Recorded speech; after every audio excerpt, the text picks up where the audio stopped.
This video is sponsored by the Design Mechanism, the makers of Mythras. Mythras is a registered trademark of the Design Mechanism Inc., used with permission. All rights reserved.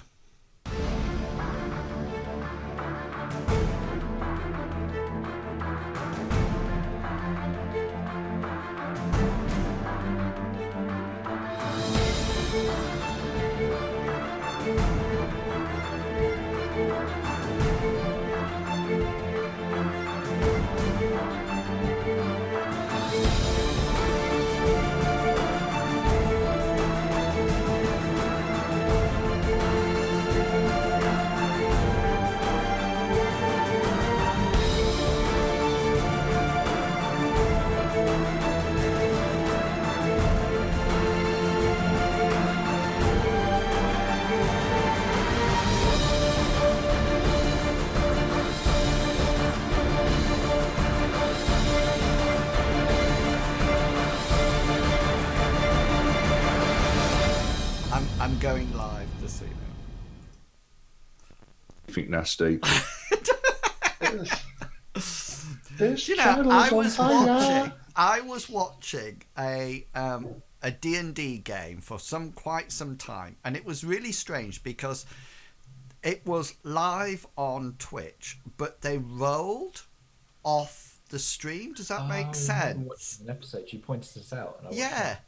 And there was one person, I'm not going to name the class or anything, but every time the roll really counted, it was sort of like, another natural 20. Yeah. Or sort of like 28, not natural.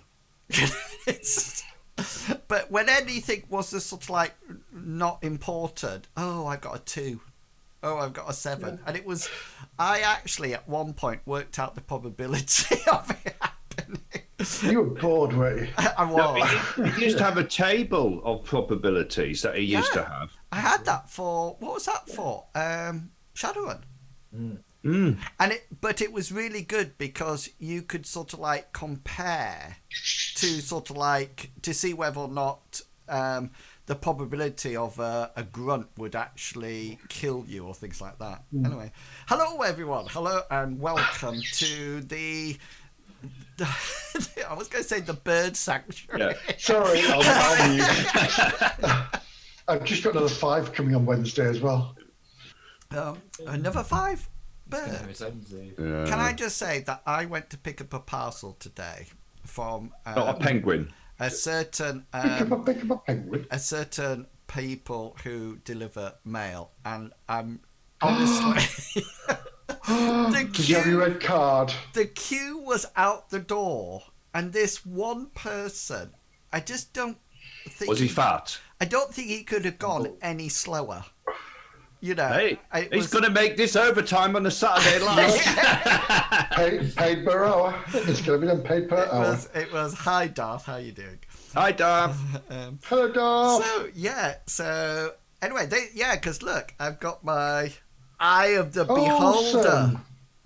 Eye of the Beholder. Do you get it? I have a kind of wife beater. I've got thirsty ferret. And look, you can buy stickers now. You can buy stickers. Is that dirty or clean? Concentrate.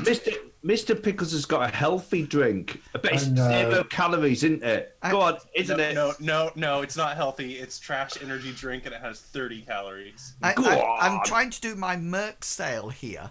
Look, you can buy stickers, and then you can collect them all and stick them on you. And then what? Wow. Then you can be a Pokemon trainer. There you go. Gonna catch them all. Exactly. So hello and welcome back to part 4, I think it is, of the Mythras adventure. It must be about part 4 because I'm nearly out of magic points. Aiding Annalin. You know, well, it must be about part 4 because I've started to make up the next adventure. Meet the gang, cause the boys are here. The boys to entertain you. with music and laughter, jokes out of you. That's all We're I know. raising the rafter with a hey, hey, Hey, hey. hey. With songs and laughters and folks out of you with us about you Grunkfish Boo. What was that from? Some of us do have them. No, No, it was it wasn't. Chuff? It No, was. It ain't a hot man. Hot Mum, that half Hot Mum. That's right. Boy. You stupid boy. Lovely pair of shoulders. Thank right. you to Exile Cast for his raiding us with 3. Mute your mic, Medivac. Raptor attack. Mr. Pickles, you play a druid. Interpret. Okay, well, what we'll do, we'll knock Medivac's character unconscious at the beginning of it, so then he doesn't have to actually speak. That's right. You know what it is? I put some Madeira cake in the cage. Like Is it like an aphrodisiac or something? Yeah, it must be. Okay. Woo! Oh my God, A sugar. bit of Victoria Sponge. Thank you for the follow, Dark 15436. I'm just. Oh, 15,436. I'm not there. Yes, it was. It ain't hot mom. That was Meet the Gans because that was Garish. Hello, Garish. Welcome. Hi, Garish. Welcome everybody to this week's exploit in part 4 of aiding Annalin. So the party have got. Can I just say that the discussion on Discord was hilarious. Medivac gave a really meaningful and powerful talk to sort of like raise everybody's. Oh, I thought it was bullshitting. And can I just say that it's in the cams, Medivac is so far up that the top of his head's off the box. And for some other reason, Mr. Pickles is really low down. Really? I'll do this. Hang on, one sec. No, don't adjust it now. Now it's just a Chin. Is it wrong? I can't do anything with that. Let me check. Hang on, let me check. Oh my Oh, God. guys, looking to see the map. It's not That's on. what happens? It's not on. Gary No, that's says, good, hi, that's good. Chugs, Medivac, Long Chugs, and Mr. Pickles. Notice Hi, that Garish. only Mr. Pickles gets his full name. Everybody else just gets an abbreviation. I appreciate it. Everybody calls Mr. Pickles Mr. Pickles. That's true. Yeah. Even his characters get the Mister. But Yeah, then Mr. Bartleby. but when I go No, all these characters in every true. game. In every game, yeah. In front of it. Yep. It's weird. So my female druid, Mr. Lily. Yeah. Mr. Lily. He wills his stream. Oh, God. Anyway, not the good streams, not the. I don't say that. Other streams. Respect. Everybody type F in the chat. Fur. Yeah, isn't that for respect? Oh, Nigel, Medivac, are you going for the smallest Twitch name ever or something? I couldn't think of another 26 letters. Mr. Lily, isn't that from a Terry Pratchett character?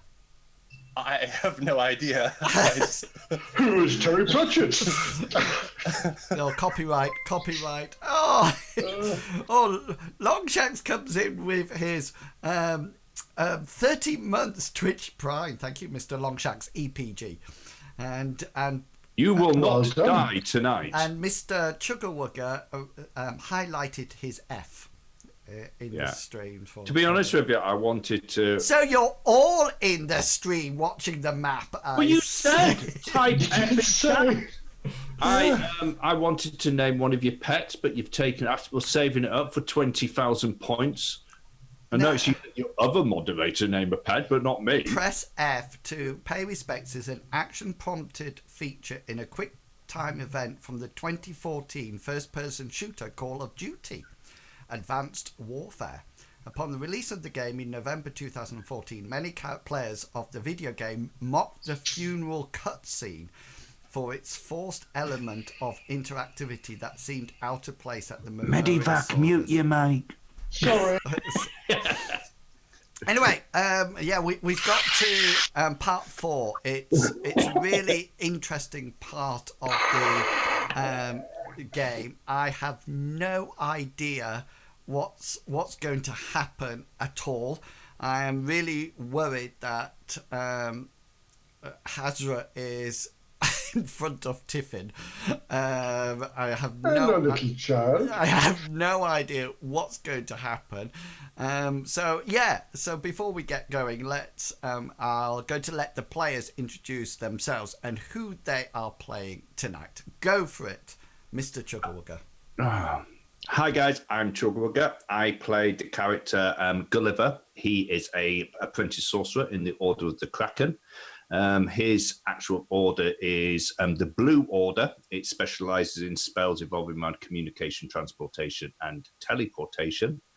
As a sorcerer, he has the ability to shape his spells to how he sees fit. He can change various aspects of them, like the range, the magnitude, or the power, number of targets that it will affect. He can even combine several spells into a single casting.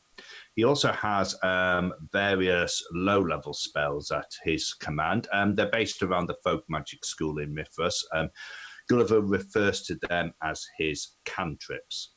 He was recently injured in a battle with the necromancer, where he took a rather nasty blow to the leg, a rack spell, I do believe it was. Might have been something else. Causes him to limp along now. He's not as fast and agile as he once was, but it doesn't let it get him down. He's one of these, he's a young lad. He's also ginger, but nobody holds that against him. And I will pass on to Mr. Pickles. Well, thank you. I am Mr. Pickles, and I play Bartleby Fumus, which is our team's theist. He follows the faith of Amriel, who is the light moon goddess. She gives him some strange visions sometimes and allows him to use theist miracles and folk magic prayers to hopefully enact her will. Bartleby is a relatively young priest, older than Gulliver, of course, but in the faith, he's relatively young compared to a lot of people who are born into it or have been in longer. Most of his miracles and prayers go along the lines of protection, fatigue, keeping people energized, protecting against spirits, healing disease, poison, and making it so people can walk up a mountain for eight or so hours without breaking a sweat.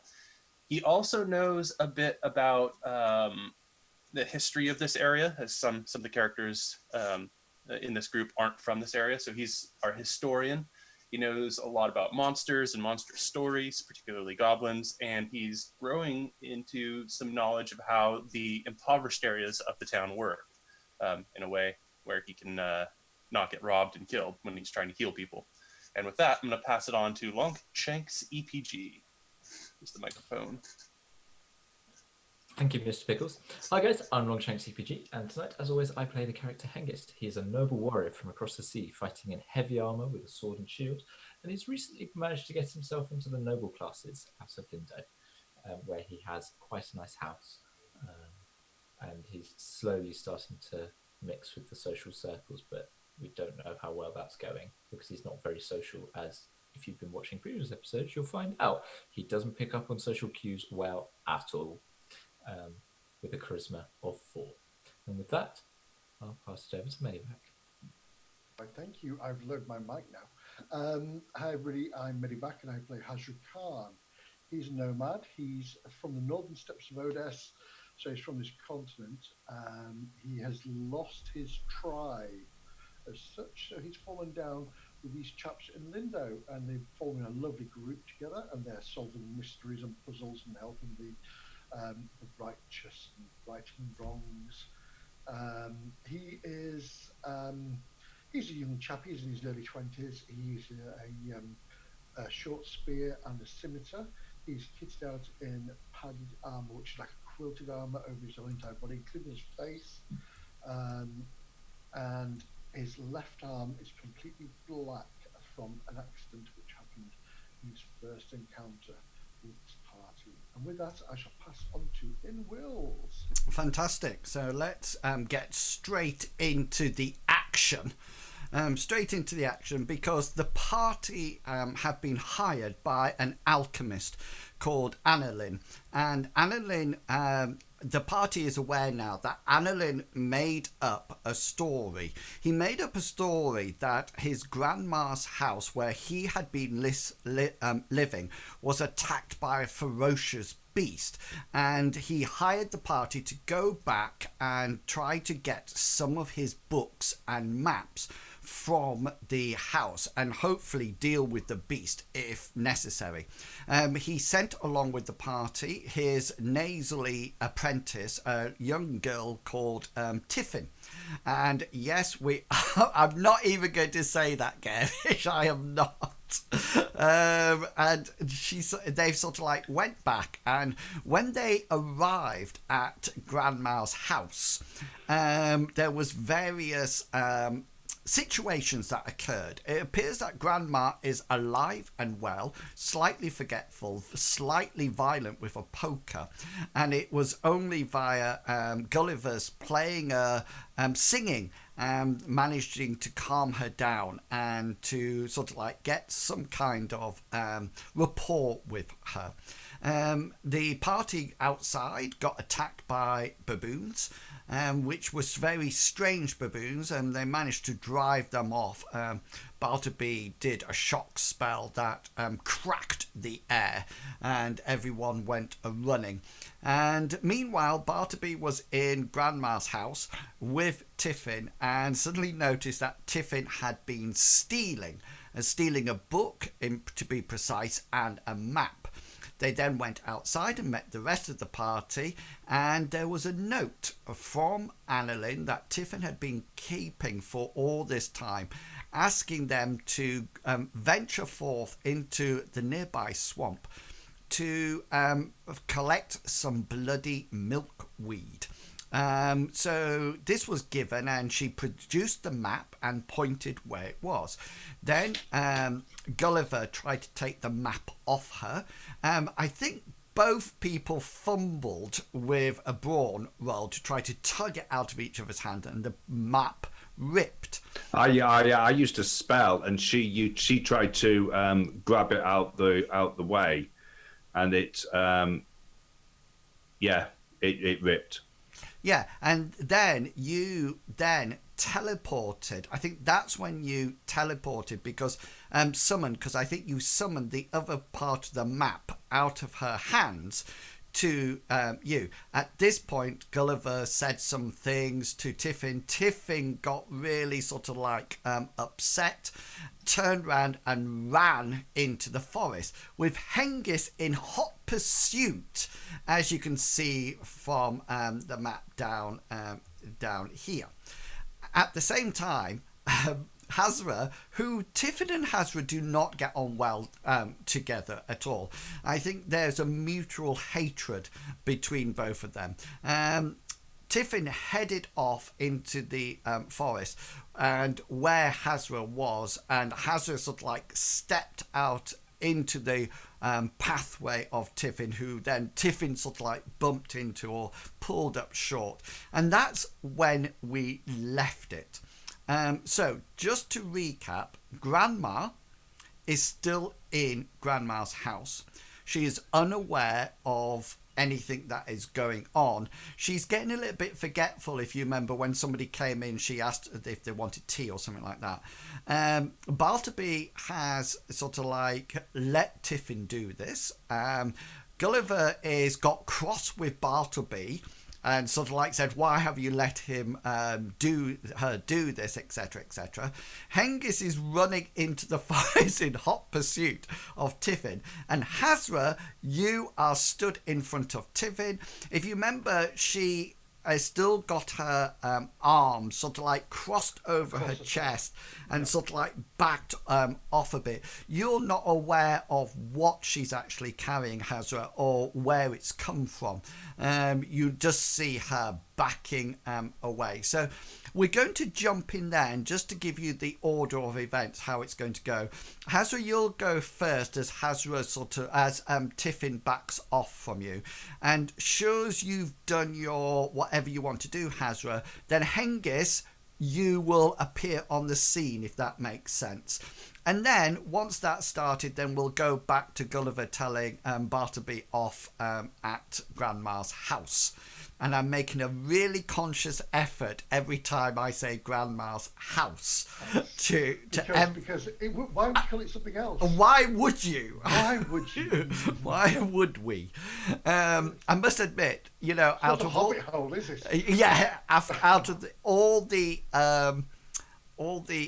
comments that we could have had by a wonderful role playing. When I posted the clip of it onto the forums, the only comment that we got was, "I nearly wet myself when you said that Brutus was making its way towards Grandma's hull."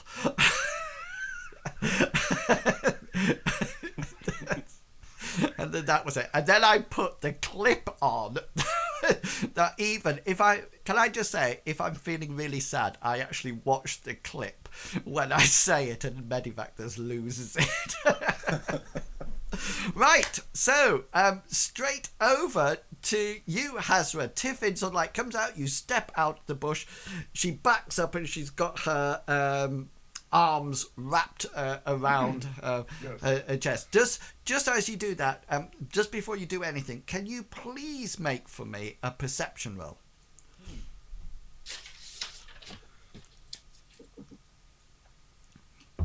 Oh yes, you're on 4. And can you also roll for me an insight roll? This won't be as good.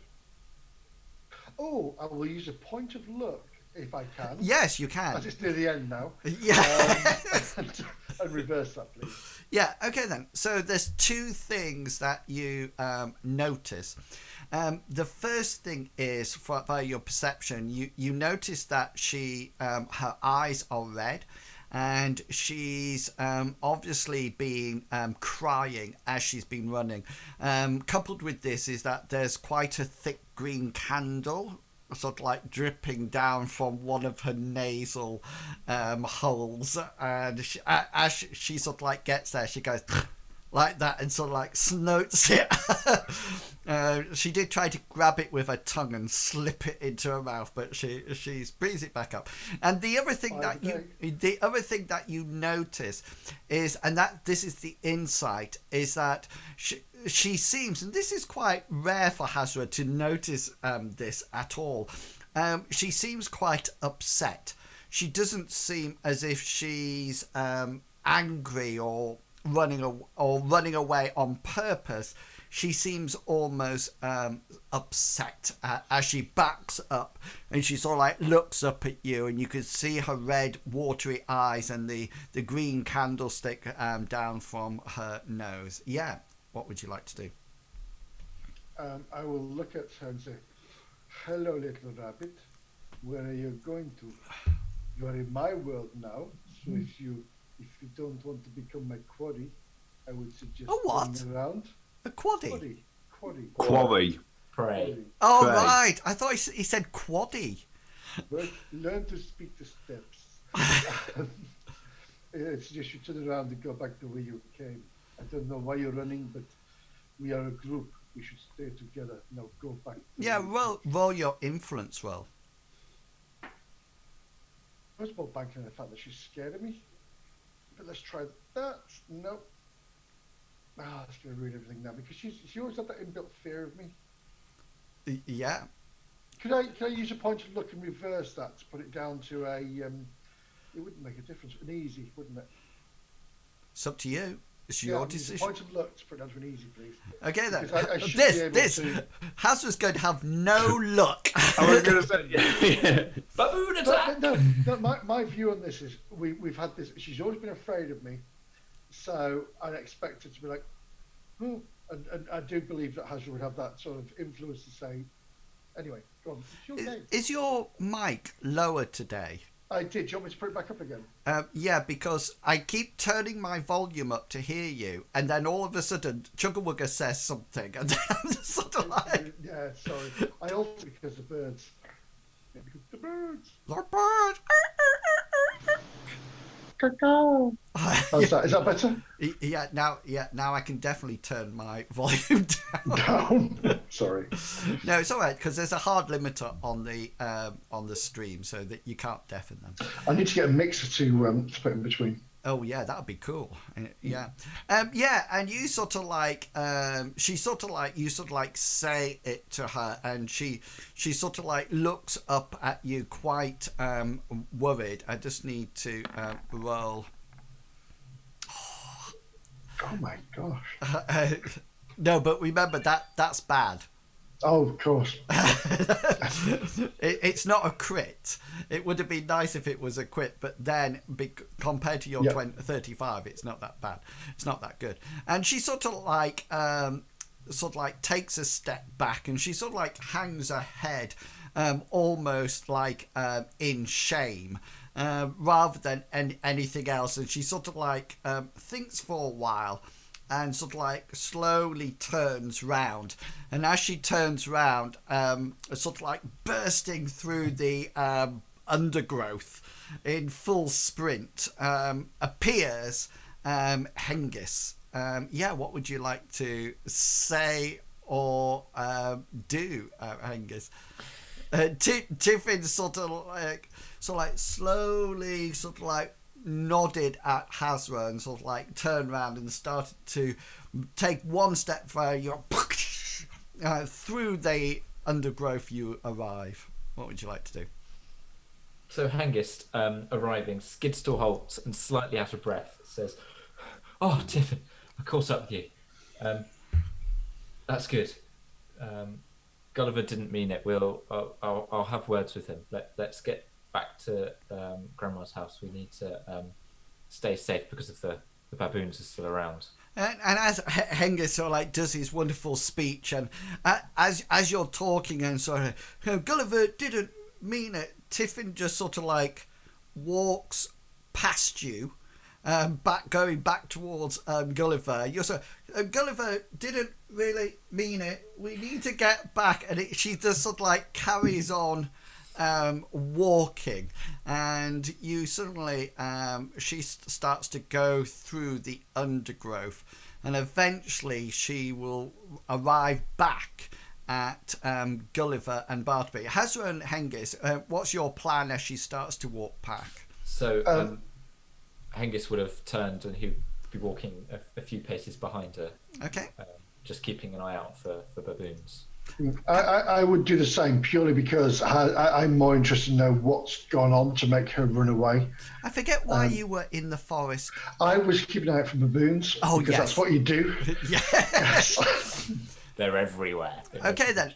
So we cut back slightly. So before Tiffin actually gets back, so Tiffin's run off. Hengist has sort of gone and rushed off after her, and all this has happened. But we're going to do a quick flashback to Gulliver and Bartleby as Tiffin and Hengist sort of like went off. Yeah. So Gulliver, you were there telling Bartleby off. For saying, "What have you done?" And now, Gulliver, you have both parts of the map. Yeah, so either one of you can go first. Go for it. So Gulliver's going to continue talking to Bartleby, and he's going to say, "Well, I don't understand, Bartleby.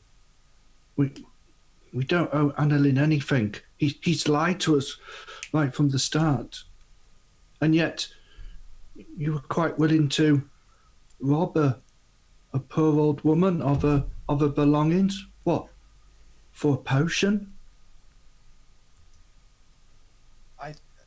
I thought that what you said was true, that perhaps Annalin was holding something over Tiffin, and I thought if I gave her some trust and tried to see her perspective, that maybe she would confess if there was something evil afoot. If somebody was trapped, they'd want freedom if they saw the key. So we've gone from being the famous four protectors of Lindo, saviors of the world by fighting the evil necromancer, to what, thieves? I didn't mean for this to happen, Gulliver. Gypsies, tramps, and thieves. I didn't mean for it to happen, Gulliver. I made a mistake. Can you do anything with this map? It seems to be ripped. I think I might be able to by Amriel's binding light connector of things. I'm going to try and pray to see if I can right a single wrong, if I may. Yeah. Oh, wait. One of the pits is upside down. So folk magic, I presume you're going to be casting repair. Yeah, I don't think it needs. No, that's all right. Yeah, so just roll your folk magic. We'll just see whether or not there's a fumble or not. Yeah. So you cast a spell, and just as it's being knitted back together, you hear noise from the undergrowth, and Tiffin sort of like comes back in, snorting, and sort of like it looks like she's been crying, and she's still clutching Bartleby, what you know is a book underneath her tunic, and she sort of like comes back in almost like very resigned to something, and then shortly after her, just when you think there's a couple of baboons coming with her, Hasra and Hengist return as well, and Tiffin sort of like walks up and takes up her customary position next to Bartleby. Her head is hanging. She definitely has been crying. As she sort of like looks up, and gazes from the top of her eyes and looks down again. And she sort of like sees the map mended, and unwrapped one of her hands from across her chest and points once again to a location on the map. So Hasra wants to thrust his spear into the floor and take out his scimitar. Point down or point down. So yeah. It's just stood there. Take out a scimitar and like check for any nicks along the blade. And he wants to look at Tiffin, but he wants to direct his voice at Gulliver, and he wants to say, "So, what has happened since I've been away?" Well, it would seem that we've been lied to right from the start by Annalin. What he said has happened didn't actually happen, and then, well, since Bartleby went along with it and allowed Tiffin to steal some of the items from the little old lady. Is this true, Tiffin? I was just thinking when you shoved your spear into the guy, I imagine Brutus sort of like went, ooh? Afterwards, he's busy eating rotten apples at the moment. Yes, Brutus, that's not going well. No, I wouldn't want to be driving this wagon on the way. Brutus, for anybody joining us on the stream, is what the party's named the oxen that they bought with the wagon. It's my oxen and my cart. So you sort of like, you're asking Tiffin to almost like confess, aren't you? In a sense, yeah. I just want to just push it down and talk to Gulliver and then switch it to Tiffin straight away. Yeah, so roll your influence roll. I shouldn't be doing this, but here we go. You got this. Yeah, got it.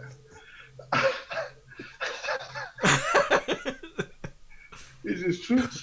No? Okay. Are you using any luck at all? No, I'm not using any luck whatsoever. The thing is, it must be like Herculean to even start. No, I'm trying to get this fact that she's kind of afraid of me. And the fact that I drew my scimitar and I'm rubbing it along, and I'm like, yeah. But no, I've got no chance. But you sort of like say it, and Tiffin sort of goes like that, as if she's sobbing, and you notice that there's there's obviously she's crying again, and she sort of like takes the hand away from pointing at the map and sort of like that over her nose, and sort of like wipes it down her tunic, and you all see her almost like her shoulders, going not sort of like Dennis Healy sort of like laugh or anything, which is probably wasted on everybody because they have no idea. I know Dennis Healy is. Oh, yeah, a Theresa May laugh. Yeah. And she seems rather forlorn at the moment. She seems very, very sort of like up against the wall. Well, yeah, she seems sad, as if everything that perhaps was going right is now not going right, and everybody sort of like stands and sort of like looking at each other, and then after a while she sort of like looks around and sort of like raises one hand and points to a place on the map again. Hasra will put his scimitar away. He'll pick up his spear again and clean off the end, and he'll say, "Bartleby, maybe you can get some sense out of this little girl, this foolish little girl."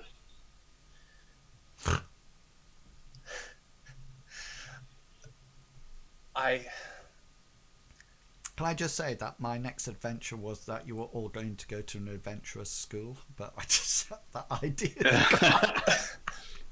That idea's gone now. No. Yeah, what would you like to do? Tiffin, as I said, we want to help you. If there's a reason why you're stealing for Annalin, we're here to help you. We want to do the right thing, but there's a lot of questions we have. We need to get some answers before we start progressing to anywhere on this map. And she looks up at you a bit like the cat in Shrek, with huge puppy dog eyes and still the bit of snot hanging down from her nose, and she sort of like goes and sniffs it up, and she sort of like moves a hand, and she pulls out from inside her jacket, inside her tunic, what appears to be a small pouch, and she sort of like holds it out to you, Bartleby. Would you like to take it?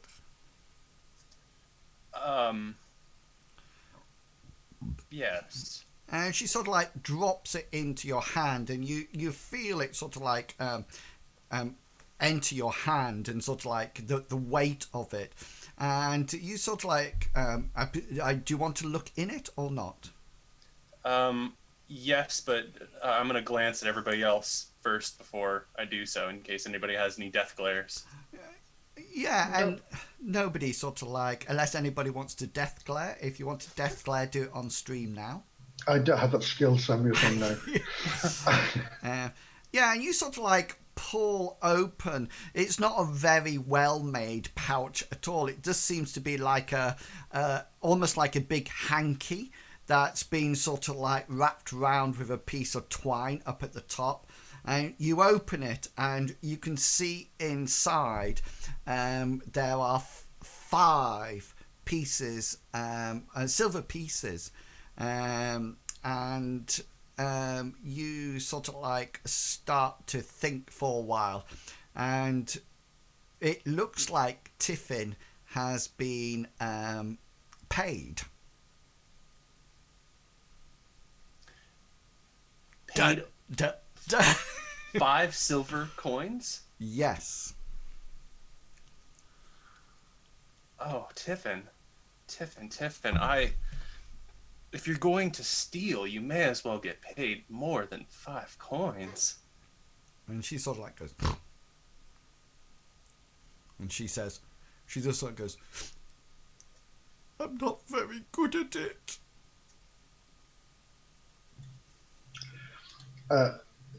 Hasra can hear this, yeah? Oh, yes. Hasra will say, well, you seem to fool these people here, so I would say you're pretty good at it. Maybe in a different time you could have come with me and learned a few more things, but we don't know. I'm not too sure. It's Hasra trying to chat I know that her does up. sound really bad, that, doesn't it? Hindsight, that doesn't sound good. You know, stranger danger! The first thing you were doing was talking to her, so like pushing your thumb over your scimitar. No. And now he's like, come to me. I will look after you, little girl. No. And she sort of like looks at you and sort of like looks back to Bartleby and looks across to Gulliver, and she sort of like unwraps her other hand and sort of like pulls her tunic out a bit, and a leather-bound tome sort of like drops onto the floor, hitting one of her toes, and she goes, "Ow!" And it sort of like falls to the floor. Gulliver wants to make a grab for it. As soon as it hits the floor, he wants to be bending down to pick it up. Yeah, absolutely fine. No, unless anybody from the party is trying to oppose you. Tiffin isn't at all. She seems quite resigned to the fact that she's done. She's tried her best to do a job, and she's been foiled. And Bartleby now has her cash and her money, and now Gulliver's got the book, and she's left with nothing at all. Gulliver wants to open the first page of the book. He wants to hold it and open it. It seems to have some kind of leather overlay round the outside, and it's just roll your literacy skill, because I think you can read. Oh wow, that's it. You should have saved that for later on. Gosh, Tolstoy out the window. When Gulliver's trying to cast a disruption spell, it's just going to be fumble. Yeah, it seems to be a tome full of handwritten bits of parchment. And you notice that as you go flick through the book, the handwriting gets more and more shaky, and there seems to be pictures of herbs or plants and bits of animal, and it's as if the pictures aren't that well drawn, because as well as the picture there is something that it's almost like it's been annotated. So when there's like a pig's tail, there's drawn a pig's tail, then next to it is an arrow saying pig's tail, you know, and then underneath each sort of like, that's at the top of each page, and underneath it seems to be a step-by-step instruction about what to do. So it's sort of like fry the pig's tail in lard until it is crackled, and things like that. And at the top of each page appears to be a description of some kind of elixir, and generally what it will actually do. So could you just roll for me a 1d10 so I can see which page you're actually on? I just need to find my 7. Just 1 second. Alchemy elixirs. Here we go. So 1, 2. Yeah, this one seems to be something that the elixir will cause sleep. It sort of like says by drinking this potion or this elixir, the recipient will fall into a deep magical sleep. Okay. Gulliver's going to say, Who has the note from Annalin? Be me. I'm going to pass the coinage back to Tiffin, so I don't really have a need for that. And I'll give the note to when Gulliver. you give it back to her, and she looks at you with those puppy dog's eyes, and it seems that you're the first person to give her some kind of kindness, and the corners of her mouth slowly rise, and her crooked teeth are exposed to you, and there's this smell of halitosis as she breathes out over you, and she sort of Does she go in for the kiss? and she sort of like smiles at you, and you can see once again, Baltaby, that her tears or eyes are welling up with tears, and she sort of like looks at you and just goes, "Thank you." Well, you're welcome, Tiffin. We appreciate you actually working with us now, and as a token of gratitude, to make sure that you're working with us when we get back. You. Well, we won't. Hasra won't harm you at all. But I will give you some of my silver. Don't make promises like that. How does 20 silver sound for working with us the rest of this? Her eyes get like saucers. They say they seem massive, and she goes, 20? Yes, Maybe- 20 silver. Bartleby, maybe if she tells us what is actually going on with Annalin.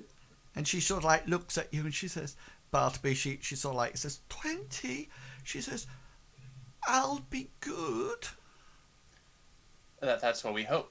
We would also hope, as Hasra said, that 20 silver would allow you to be forthcoming to us about why Annalin wants this book so badly.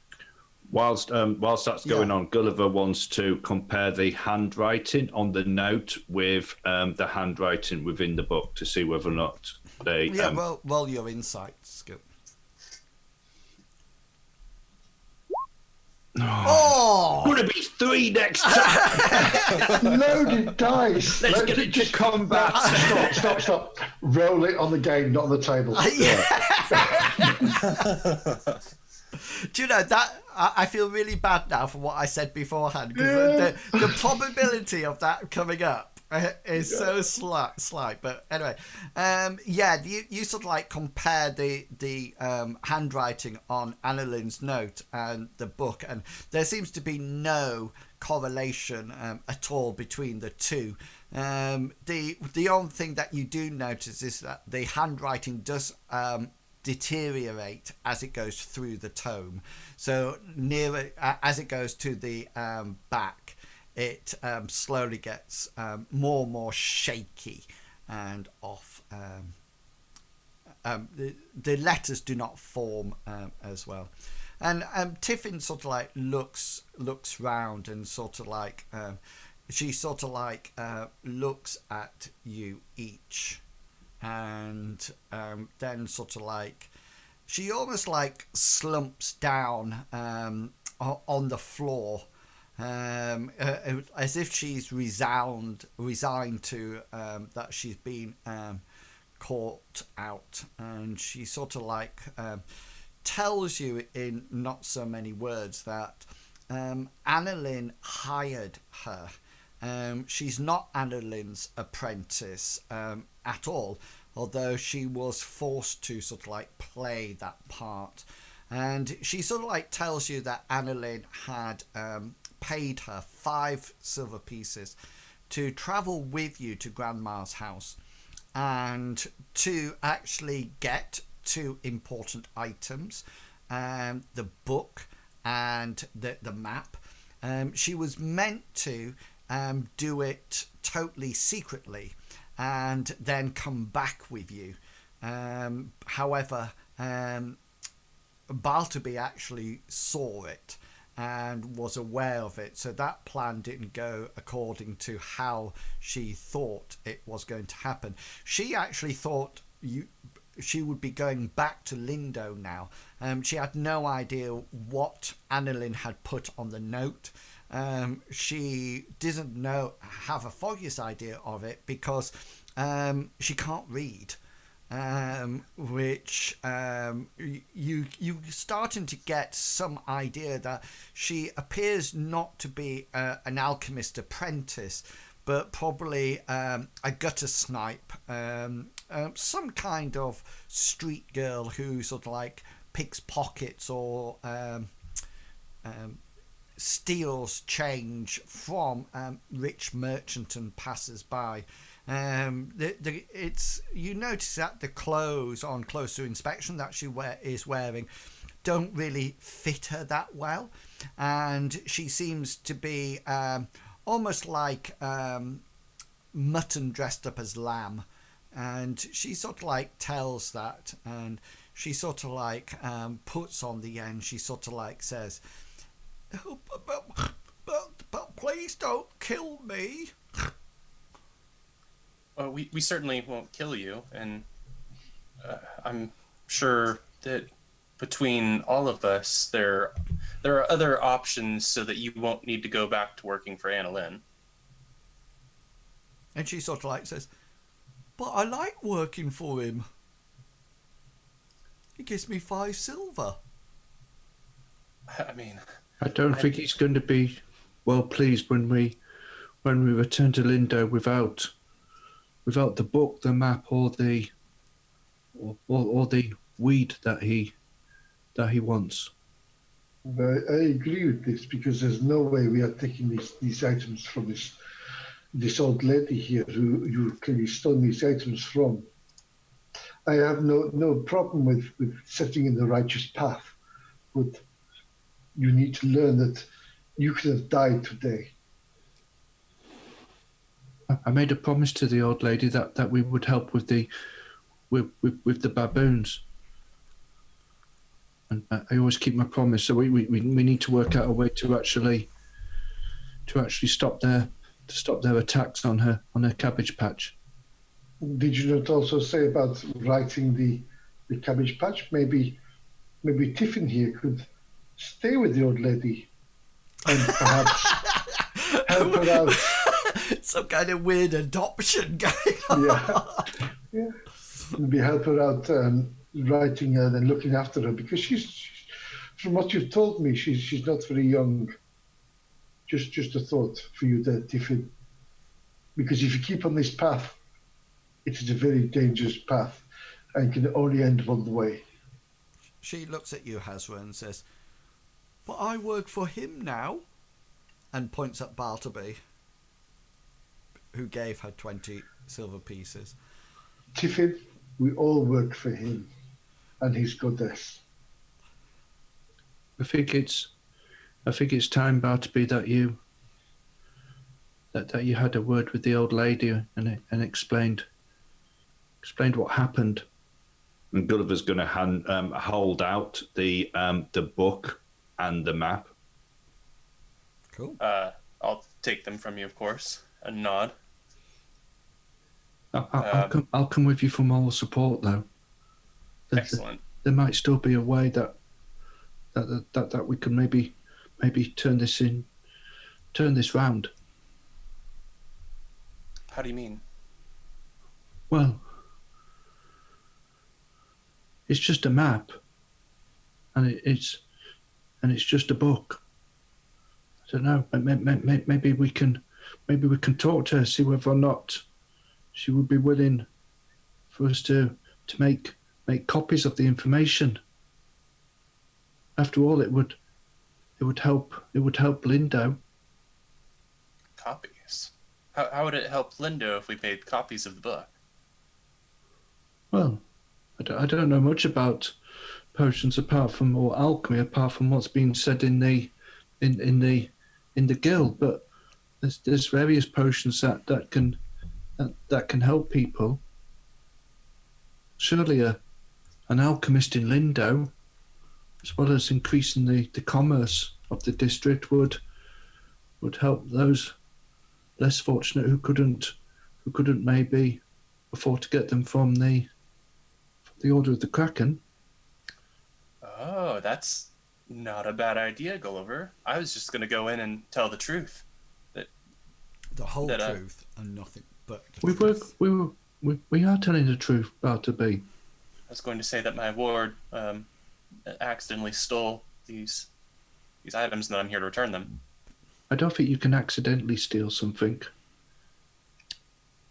That's true. I did tell Tiffin not to steal. Brutus is on his 5th mouldy apple. I think we I don't know,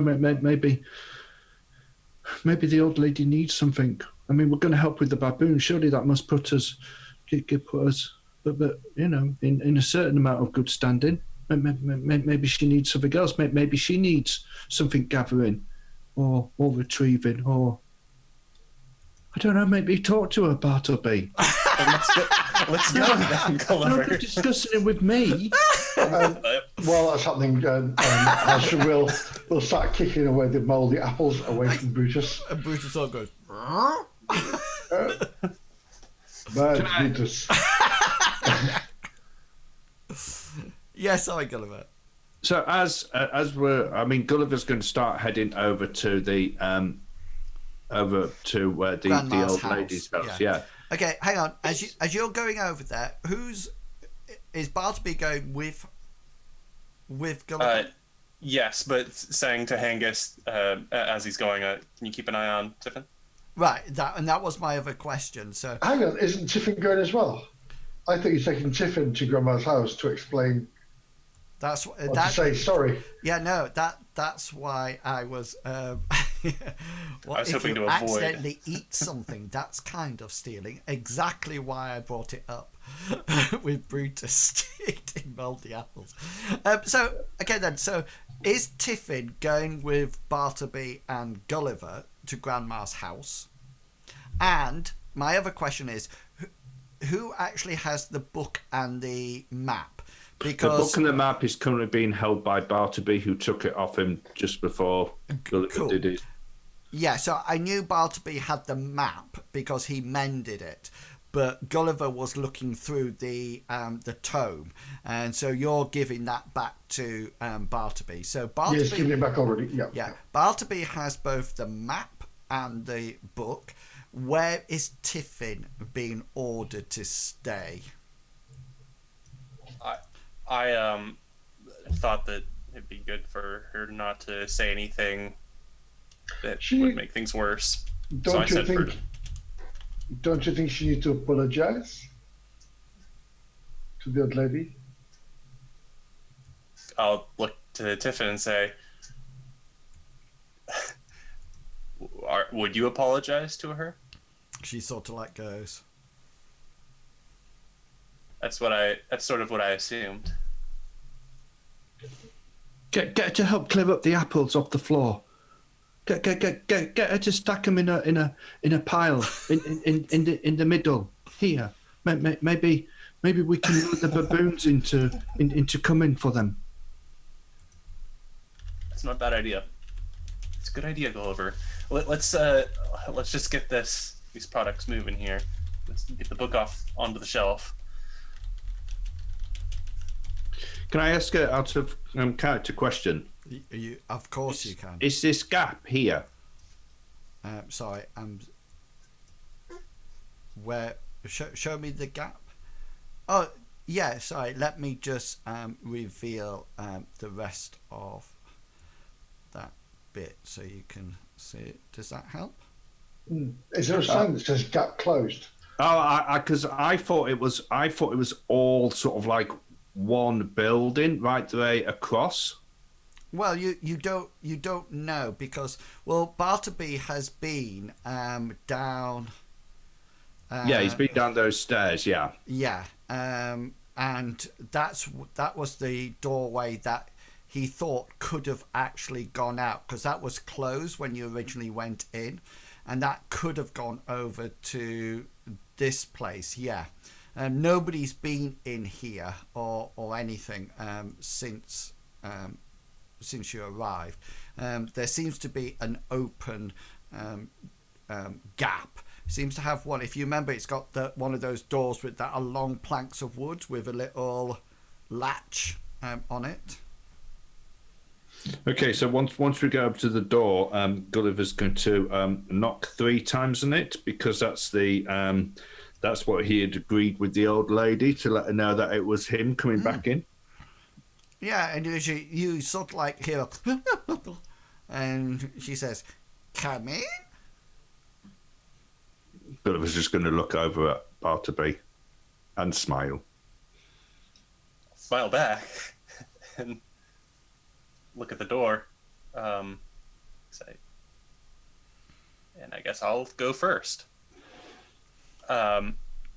Entering in with the book and the map in hand, and I'll greet her saying, "Hello again. So sorry to interrupt you." Yeah, you sort of like open the door and you see her hobbling halfway to the door, and she sort of like sees you come in, and she says, "I was coming." She said, "My old bones don't go very fast, you know." I thought I'd save you the trip. "Oh, well, come in. There's still tea in the pot. We can probably have a herbal brew." Oh, excellent. That'd be wonderful. Unfortunately, we don't have the time. We're all dealing with the baboon problem outside, trying to resolve that for you. And she sort of like she goes to turn around and she pauses, and she looks back. I take it that you're making no attempt to conceal these items. No, I'm holding them like out in front of me, almost as if it's like something it's not mine. And she sort of like goes to turn away, and then she thinks for a while, and she comes back and she sort of like looks at you. She's about here, and she sort of like says, "You know, I have a book just like that one, with all my ingredients for elixirs and potions and everything, just like that one." Yes, that's kind of what I thought as well. I'll take a step towards her. You see, our Tiffin has a little bit of a problem with stealing, and I found these on her person. And oh, sorry, I was just about to ask whether or not Gulliver's going in, but he obviously is. And of course, since that's wrong, it came back to deliver these to you. And you sort of like hold them out to her, and she sort of like looks at them, and she ponders for a moment, and then she goes, "Girls will be girls, won't they?" And she sort of like takes her hand, a flat of her palm of hand, and she pushes the book back to you, and she says, "Oh, I can no longer read that spidery writing." She says, "My days of reading and concocting various elixirs are long since gone. You keep it. You seem to be a good, honest soul. You keep it. See if you can make some wonderful elixirs for the people that you..." Does she know you're a theist? Have you mentioned it at all? I don't think I have. No. So she said, you see, when my days of making concoctions are long since gone. No, she says, I have no use for that. Even the stuff downstairs, the equipment downstairs, I haven't used in ages. I haven't been able to use it." And she holds up her hand. It's all sort of like bent, and you can see all the joints are swollen with arthritis. She said, "These fingers are not as nimble as they were. To be honest with you, my awful grandson's been using it a lot more than I have." To be honest with you, that's why we were sent here. He thought you had been attacked and maybe even killed by a wild beast, and he asked us to come and check up on you, and well, he thought you were dead, so he asked us to come and get the book and the scroll, but before we had a chance, the little girl stole it. but we're not thieves. So we took it back off her, and it got torn in half. But Bartleby mended it, and She sort of like looks at you, and you sort of like rub it on for a while, and then she just sort of says, "You know, girls will be girls. When I was her age, I used to steal radishes from the farm. Yes, radishes. I was quite, although you will not believe it now, it was quite sylph-like in those days. Sadly, my hips no longer allow me to squeeze through small gaps. So Annalin wants the recipe book, does he? He's setting up a shop in Lindo to provide alchemic potions to people." And she sort of like goes, and she sort of like takes a couple of steps back and almost like sits down on the bench or her rocking chair and gently rocks backwards and forwards. You know, I'm talking. You know, I never thought he would. I thought he was running off to great adventures and leaving the trade that I so long for him to continue with alone and not continue the family gift of alchemy. I am somewhat surprised, but also warmed by his wonderful choice. Would you like me to? I have parchment and a quill with me. Would you like me to pen a message for him? If you're not too good at writing yourself now, because of your hands, I could.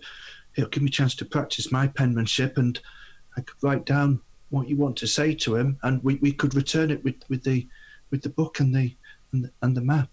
There is no need for written words. I think you can communicate with him my wishes.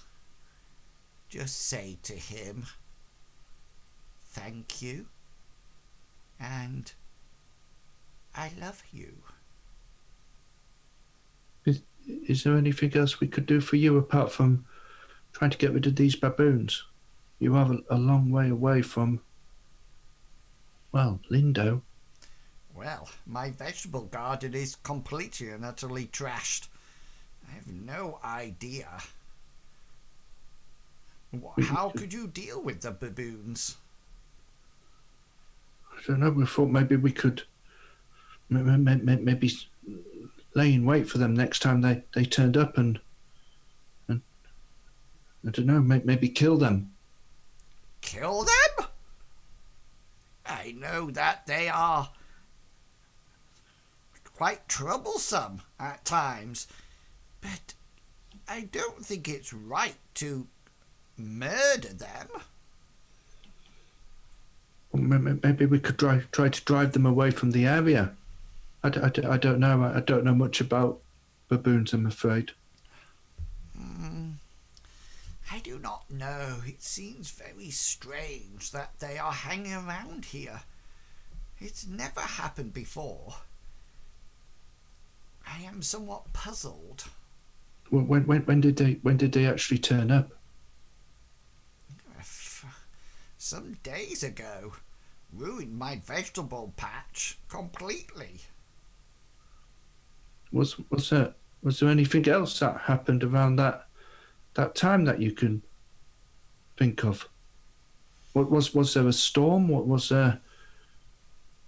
I don't know. She ponders for a while, and you could probably hear her brain cogs and her memory cogs turning around, and she sort of like starts to almost like recount. So I picked some apples. I put them in the outside shed. I closed the door and I headed home. And then soon after, those balmy baboons appeared. When you you put the apples in the shed, was the door already open? I think the wind or something probably had. I was putting in apples. Can't go through solid walls. I'm an alchemist, not a bloody sorcerer. Pesky sorcerers. I wonder. Always think they know better. Bartleby, what?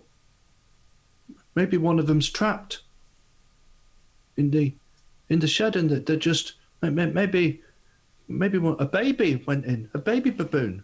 Did they have baby baboons? Maybe it went into the shed to get the apples, and the door was locked on it. And maybe they're just trying to get the baby baboon.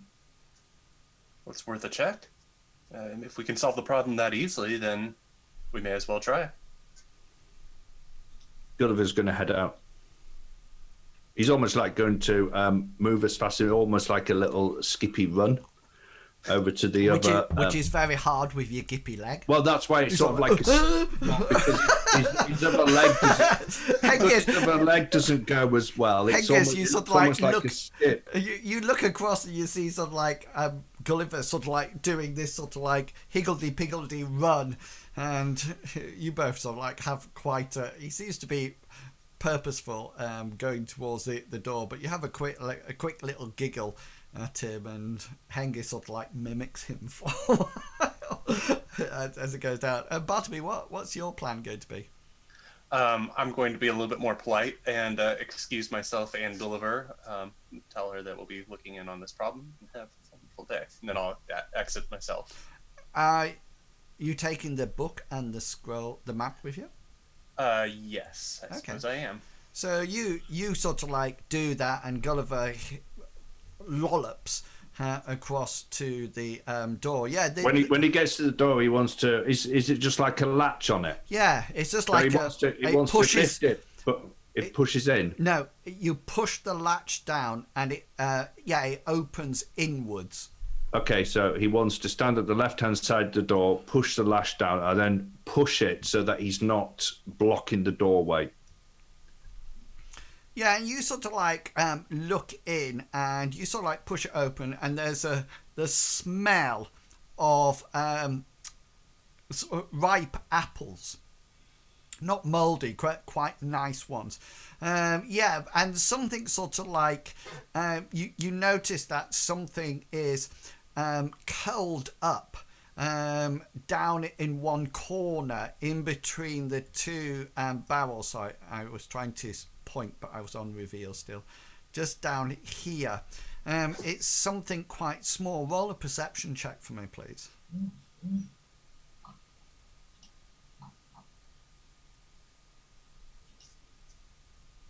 Yeah, I got 40 out of the 62 standard. Yeah, and you sort of like look down, and it seems to be a young baboon.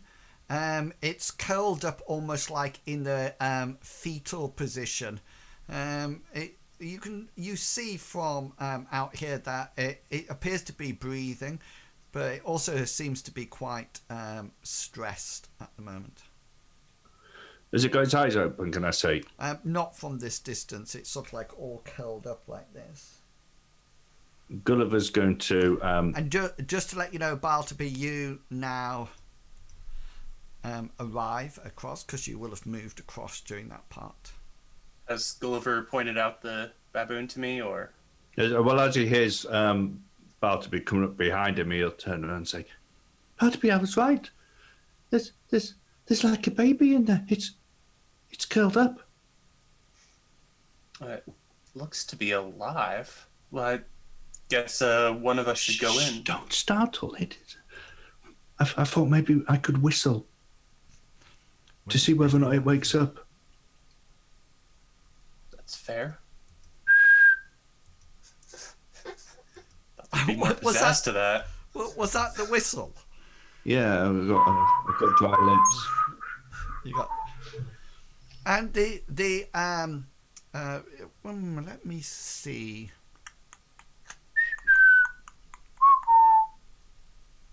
Shall we set the birds off? No. And this... No. No! Right, I'll roll its perception. That's what I will do. That makes sense. I can't do it anymore. Oh my god! I'm old. Perception 30%, and I get an 82. And it just sort of like... it just... And you wind. Good grief. Yeah, that is my signature owl call. Dead. I can do a pretty good wood pigeon. And while you're sort of like whistling, from the nearby tree drops down this baboon, and it's obviously a female baboon, and she sort of like turns to you and goes like that, and you see the canines of her mouth as she sort of like snarls at you both. Gulliver's going to take a couple of steps backwards away from the door and almost instinctively put his hands up as well. Bartleby would like to do similar, but probably at a slower pace, because he'd like to cast the folk prayer calm while then backing up after he's cast it. Okay then, so you back up and then cast it, otherwise the skill go up, so you probably back a bit and then cast it. Yeah. Roll your... You have a willpower resist if you'd like. Cool. My willpower's 30. I get 83, so I don't succeed at all. So you notice that she sort of like, as you back away, she sort of like goes, she takes sort of like 2 steps forward like that, as she sort of like, and then the light of Amriel sort of like shines upon her, and you see her lips that will pull back to reveal her fangs slowly sort of like return to the normal position, and she sort of like seems to be looking at you, then looking at the gap, looking at you, looking at the gap, and then she just sort of like makes a run for the round apple storage area, and she sort of like just dashes straight in, and almost like within seconds, it's so quick, she sort of like comes out with one arm sort of like clutching the baby baboon to herself, and using the other one as a sort of like a movement to help herself along. And she doesn't turn and look at you at all. She just runs to one side and just sort of like heads off up the tree, and you see the branches moving as she disappears into the forest. Baboon attack! Throw a spear.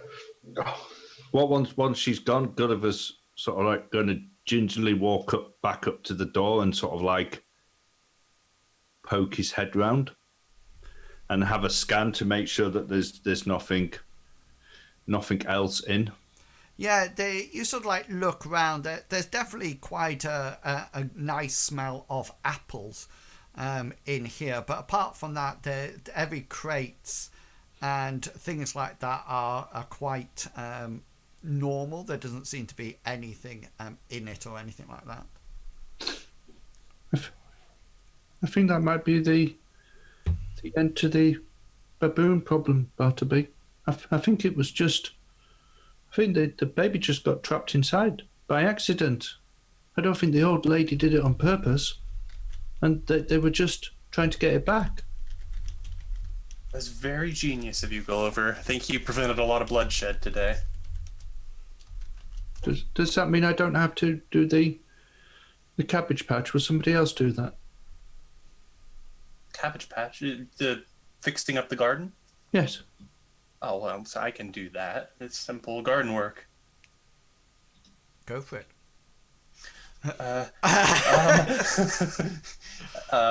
So let's bring everything here. Tell me, rather than doing step by step, tell me what the plan is going to be. So it appears that Grandma has given Bartleby the book and the map, almost like to give back to Annalin with a message that she gave you. You free the baby baboon from the apple storage. Brutus has been steered away from mouldy apples by Hasra, and Hengist is stood with Tiffin. So what's going to be your series of events while you're still here? We're going to get Brutus and the cart ready to be off, and whilst doing that, we're going to try to put the vegetable patch back as best as possible. I'll help with that definitely, because I use my woodland skills to help. And then we're going to go and tell the grandmother of what's happened, about how a baby baboon accidentally got locked into the apple storage, and that's why the baboons were attacking, and that there shouldn't be any more issues with them attacking her farm. Now, are we going to go to the point of the map where Tiffin was pointing? Is my question. Are we going to go to the area where Tiffin was pointing to click this item that Annalin was wanting? Well, we've been deceived, but now it's not stealing. So well, maybe it was a miscommunication on his behalf, or maybe it was just a difference of opinion between siblings. How can you miscommunicate that your grandmother's been and your mother's been killed by a wild animal? Well, perhaps maybe last time Annalin came here, he was arriving here with the baboons attacked, which then caused him great fear and to run away, to think his grandmother had been killed by these animals. It's just a thought. Maybe the timing may have been wrong. I think the only thing that's been wrong so far is Annalin himself. He's done nothing but lie to us about what's... Well, maybe or maybe not. I mean, it's one of the situations. I do not agree with Tiffin stealing. There's no need for her to steal. If she realised her grandmother's alive, she should not have stolen the books. I'm very disappointed with her. But she was paid to. But maybe to add our own means is to complete and maybe find these items that Annalin wanted. Gulliver wants to. It's a bargaining chip. Gulliver wants to get out the letter from Annalin, and he wants to read what exactly we're after. What's it called? It's called Bloody Milkweed. Hasra, could you just roll your survival skill? It's going to be at an increased level of difficulty, because you're not really familiar with cabbages and pea pods. So roll your survival skill. Yeah, do you wish to use... No, they go this way, they go that way. It's fine. Yeah, you sort of like make I'm sure these things do this. Yeah, you sort of like look at it. You figure out that one end's the root and one end's not. And you just sort of like pop it down. They're not very straight, and you're not guaranteed that they will continue to grow. But it looks quite good from a distance. It's a smiley face. Yeah. Yes, Gulliver. What? So when Gulliver wants to go in and once we're getting to the end of getting Brutus ready and getting the garden put back, Gulliver wants to go back in and visit the old lady, just to tell her that we shouldn't have any more problems from the baboons, and to let her know that we'll be heading back, that her garden's being put back back to normal, yeah. And that we'll be heading back to Lindo shortly. But whilst he's there, he's going to say, Can you remember what bloody milkweed is for? Yeah, and hang on, I'm just looking it up.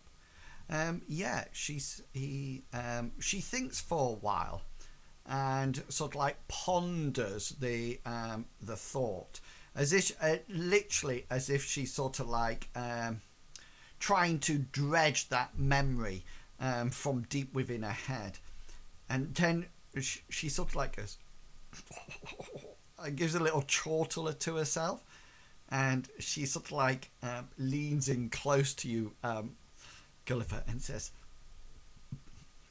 well, it's actually for increased fertility. Very popular. What, with farmers? Very popular for the noble and upper class people. They like to know that things are going well down below, if you know what I mean. Very popular in towns, that and love potions, of course. But no, yes, it's a mundane potion, but it increases fertility.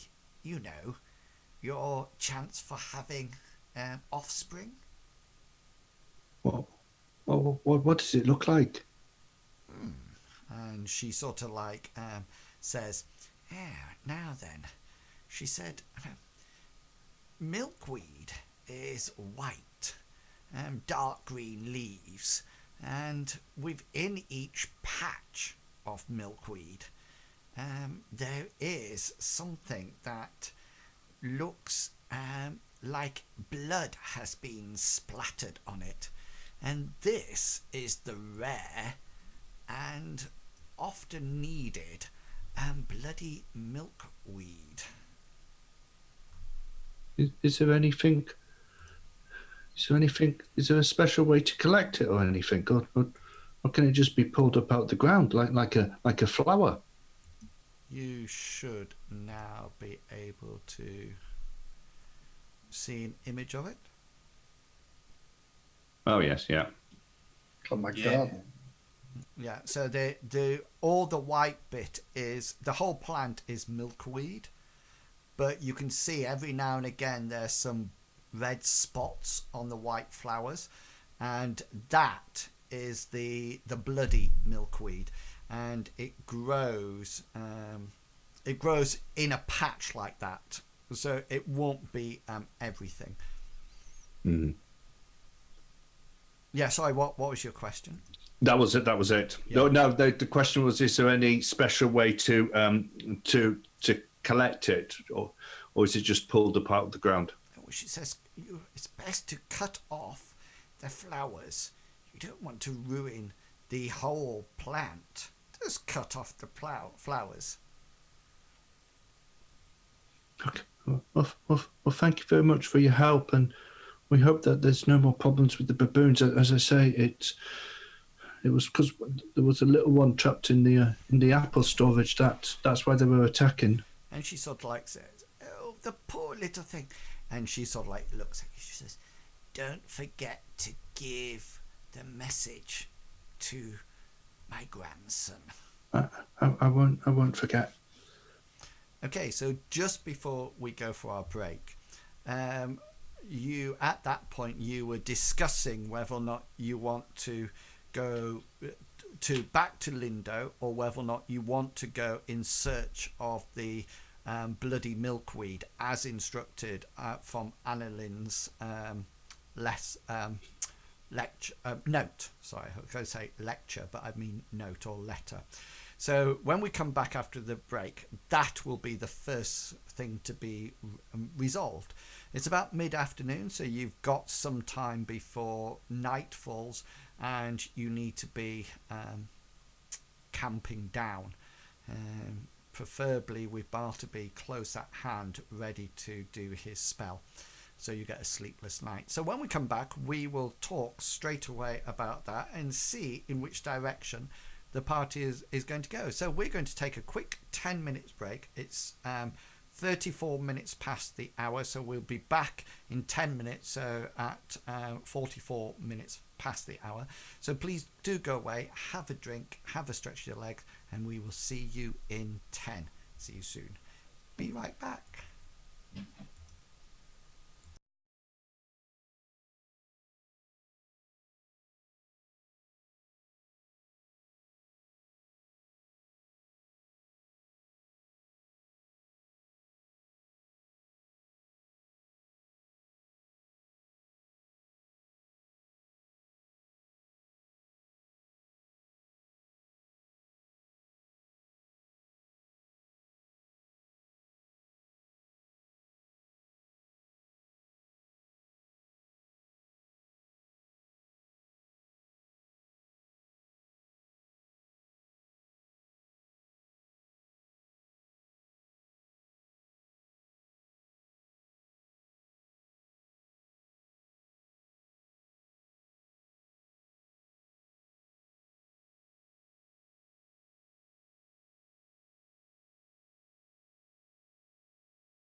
desolate or whatever.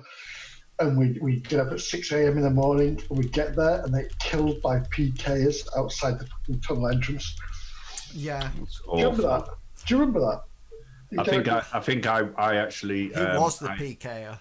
I actually came in with Corbett and saved everybody. No, I you had didn't. spells. No. I thought the best one. It was me, you, and oh God, Shaggy. Shaggy. Yeah. Yep. But Shaggy. the thing that I used to love best about it was when they brought out treasure hunting, and Yes. there was we actually all did it. Inwills did it as well. So there was Did he? yeah, because Algernon, who was the my alchemist, he That's right, your merchant. also Yeah. had this surveying. So he used to find out where it was, and then Corbett used to go and find out on the map where it was and mark a stone so that he could open a portal for everybody to get Yeah, there. yeah. And then Shaggy had the unfortunate thing of being the miner, because he used to do the first dig, and then all the monsters used Would to spawn. and immediately kill him. And Inwills was the tamer, so it was his responsibility to tame some of the other monsters. It didn't work, did it? I think I was a bard, and I could provoke them. Yeah, that's it. Provoke them. To Yeah, hit other people. yeah. And that I remember my skills actually reduced my strength, and your strength was the hit points. But they did bring something in, and I can remember being so excited about it that you could actually lock Yeah. a skill. You could lock your attributes. Yeah. Once That's it's right. a certain level. So I could go, and I used to have a heavy crossbow, and I just remember that you used to fire it, and it was superb Spend 10 damage. minutes loading. Yeah, but also you just see the health drop down. She was fantastic. Yeah. And then on the evenings we used to spend the time in my house, and I used to summon monsters for people to kill. Yeah. Oh, yes. Those were the days. Oh, Those God, I were... miss my Conover, my sweet Conover. Right. Those were the days. I still play it randomly, on the free service. Yeah, well, we were just saying I installed it during the week. I do. It's crap. What are you playing on? It's crap now. I went on Europa. Is it? Yeah, you're opposite. Yeah. Is there still a lot of people playing it or not? Oh God, yeah. You'd be surprised. Really would be surprised. But they're all PKs. Yeah, PKs. PKs. Hello, you're dead. Run away. Okay, so you I have just figured out what PKers meant. Ridiculous, sorry, yeah. So Hasra has put the garden straight. Gulliver has released a baby baboon. Balterby is in the possession of books and maps. Hengist has been child-minding outside with Tiffin. And you've all come together. Brutus is shacked up to the wagon and all ready to go. And just so you know, every now and again you hear from his stomach. And you have started to make the decision. You have two options at the moment, or however many you want. Can we have a look at the map? Yeah. And Gulliver's going to hand it to Hasra and say, How long do you think it's going to take us to get from where we are to where this weed is? Do you, Hasra? Do you have navigate at all? I do not know. I have a very spattering of literacy. Does anybody have navigate? No one the does. Nomad would. No, navigate's a different skill. Okay, I then. thought navigate was for ships. It could be for we used it for Bartleby to decipher the map. Bartleby has navigate. In the sewers, because I remember that we defaulted, because nobody had it, we defaulted back to insight because navigate is based on power and intelligence, and so's insight. It's the same sort of like skills, but I've just made the difficulty harder. So can we maybe put our heads together looking at the map and with input from anybody who can try to work out exactly how long it would take us to get from the farm to Grandma's house to... There's no sort of like exact scale on this. You can see that it's within the swamp. The swamp, you figure, is about a day's journey from here. Is this the same swamp we've been to already, or a different swamp? It's the same area of the. It's a Batrachian swamp type place. Yeah, but slightly closer to Lindo, so further away from Lord Dryston's manor, but not right next to the Batrachians. A little bit closer to the forest. As if you imagine that. Grandma probably journeyed to it and sort of like went to that gap just across the cusp. So you figure about 1 day to get there, and then probably a bit of a roll to sort of like see how quickly you find it in hours once you get to the actual the swamp. So putting our heads together, I'm sure we'll be able to decide what's north and what's south, and then work out from there where to go with the map, looking and twisting the map. Does the map have north and south on it? Yeah, I mean, you can find your way there. You know whereabouts north and south is and everything like that. It's just that the map is not super accurate. Yeah. And what sort of time of day is it now? It's about 2:00 in the afternoon. What? I think maybe we should spend the rest of the day maybe seeing whether or not there's anything that we can do around here to help the old woman, and then rest the night and set off tomorrow towards the swamp. That sounds like a very good idea, Gulliver, because at least we can rest ourselves and make sure we are Gulliver just wants magic points back. That's all. That's all he wants. No, it's a good point. What do you think about Brutus, though? No, but he's been eating his apples, and I'm not too happy with him. So let us let him rest, and whatever needs to come Let's out, not come out sleep through the night. downwind of him. Let's go. I was thinking more. I mean, if we're going to a swamp, we don't want him sinking in and with the cart. No. Once we hit the swamp area, what we'll do, we'll tie him up outside and we will walk in ourselves. I wouldn't. This wagon is too heavy to go into a swamp, so keep it on solid ground, and then we come back with what we need and move on from there.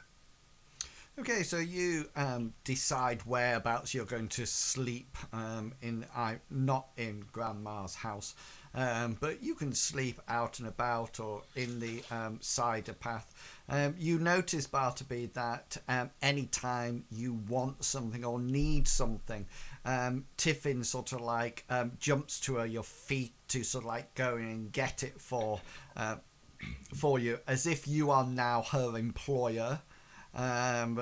Due to the fact that you gave her 20 silver pieces, and she sort of like goes around and she sort of like busies herself, and she asks whether or not you want anything cleaned, and she sort of like brings your food over.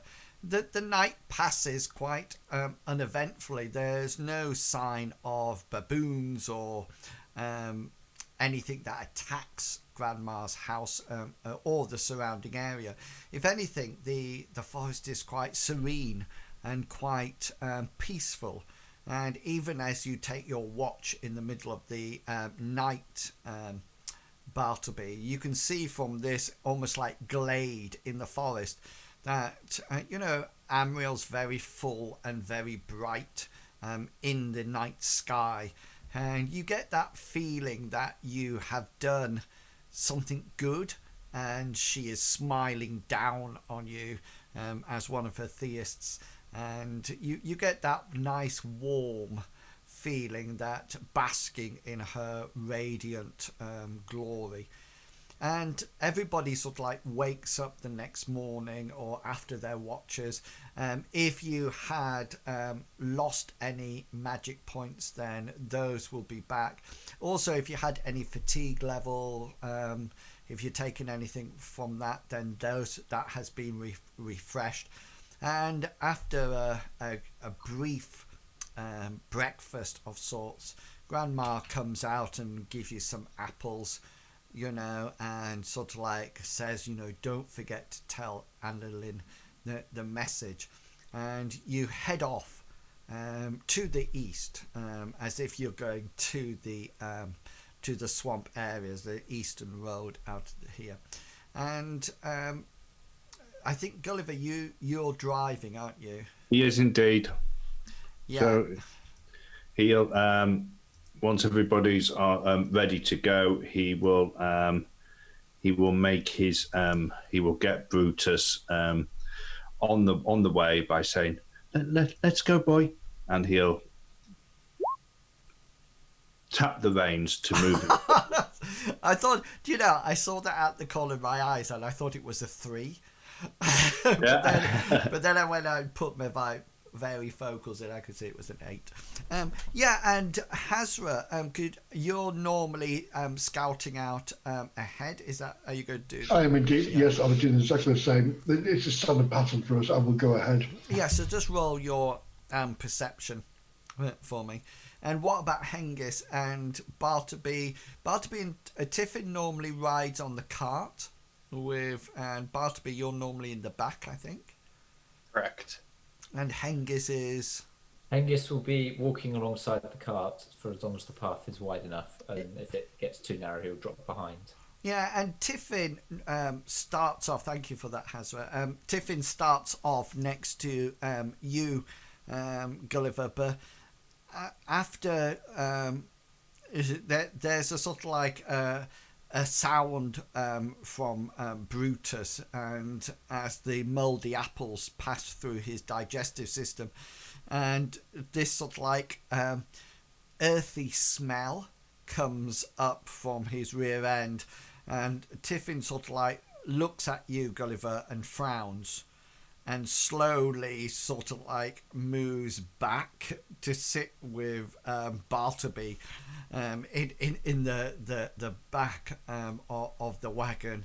And as she comes up to you, Bartleby, she's going to go like this and sort of like pointing to Gulliver as Gulliver continues to drive Brutus. You make your usual stops for lunch, etc., etc., and you come to the edge of the swamp, probably coming to the end of the for the day's travel. I'm just going to move you onto the. Oh, sorry, some of you have fallen underneath the wagon. Let me just move over to this. I'll just pop you on, and then I'll move you. Right, I'm just going to pop you like that, and I will move you across. Now, here you go. You all see that? Yeah. Yeah, and you suddenly notice that the solid ground is becoming less and less. There seems to be rivulets or pools of stagnant water. The water that you can see here is completely stagnant. It's not flowing. It's very murky. You can't see in it. And every now and again, there's sort of like a bloop, as sort of like some kind of air pocket rises to the front, to the top of the water, and sort of like bursts. And yes, just as you started to expect, the ground is becoming very soft underfoot. It seems to be very peaty, as if lots of almost like composted ground. And what we're going to say is that you've actually camped the night before and you set off early, and so it's early morning now when you entered this area. What would be the plan? Well, Hasra's scouting ahead. Once he finds the ground turning unfavourable for the horse, for Brutus and the cart, he will find a good place to pick it, and he'll wait for the group to arrive, and he'll say, "This is as far as we can go now safely with Brutus, so we need to go along on foot from here." That's fine. I might put a protective circle around the actual wagon and Brutus, and then we'll know if he strays or if anybody strays in. That is a very good idea, Gulliver. Gulliver's going to start looking around for a stick or something that he can use to trace. Yeah. You could probably find some moss-covered branch of some description. Cool. So I want to once it's picketed, I want to cast an alarm spell, doing a circle big enough for that if Brutus wanders with this, where he's pegged up, it gives him enough space to wander without setting it off. So the spell that I'm going to cast is that one. And I'm going to take minutes, and my roll is that. Yeah, so I just need to make a note of that. So what was it? 77 out of 85? Yeah. Cool. Yeah, so you sort of like put the alarm spell up once everybody is on the other side of it, I am assuming. Yeah. Once we're sort of like ready, once Brutus is picketed up and we're about ready to go, that's when Gulliver will actually do the alarm spell. Okay. So he's like the last one. Just before that happens, Hasra will look at Hengist and they'll say, "Hengist, my friend, this is very soft ground here, and you are wearing a lot of armour. If, for example, you fell into like a sinkhole, I do not believe we'll be able to carry you out of it if anything happened to you.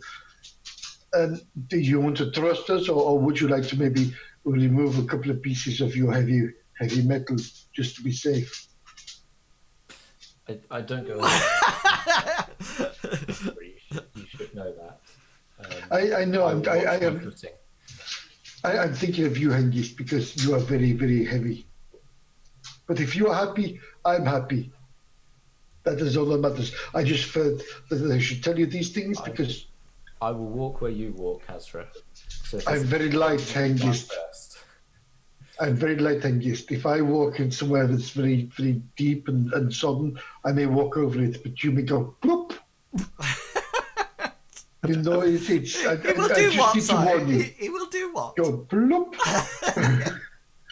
So just. You're my friend, Hengist. I feel safe warning you this. If you feel comfortable doing this, I'm perfectly happy. But just as long as you know. Yes, there'll be no pooping. It's fine. That is wonderful, my friend. Let us go. Okay. What I would like you to do is put yourself in some kind of order.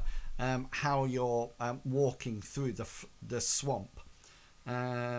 So you don't have to be in single file if you don't want to. You could be panned out. Somebody needs to take charge of Tiffin. I think you've all got her. Yeah. Bartleby. Yeah, I'll keep an eye on Tiffin. Before we go in, I want to put a protection prayer on Hasra since he's leading the front. Okay then. If I may. Yeah. You safe enough in the middle there, Hengist? Do you need anybody? Do you need a protection? Do you want Tiffin to walk past next to you just in case? Tell you what. Ouch! I can do with a tank. Yeah, Hasra, you have protection on you now, so remember. Oh, I feel the glow going through me. Yeah. And Hasra's like, I know this is Amriel. Thank you, Bartleby. Hengist walks off looking down at it and himself thinking, did Hasra just say I'm fat?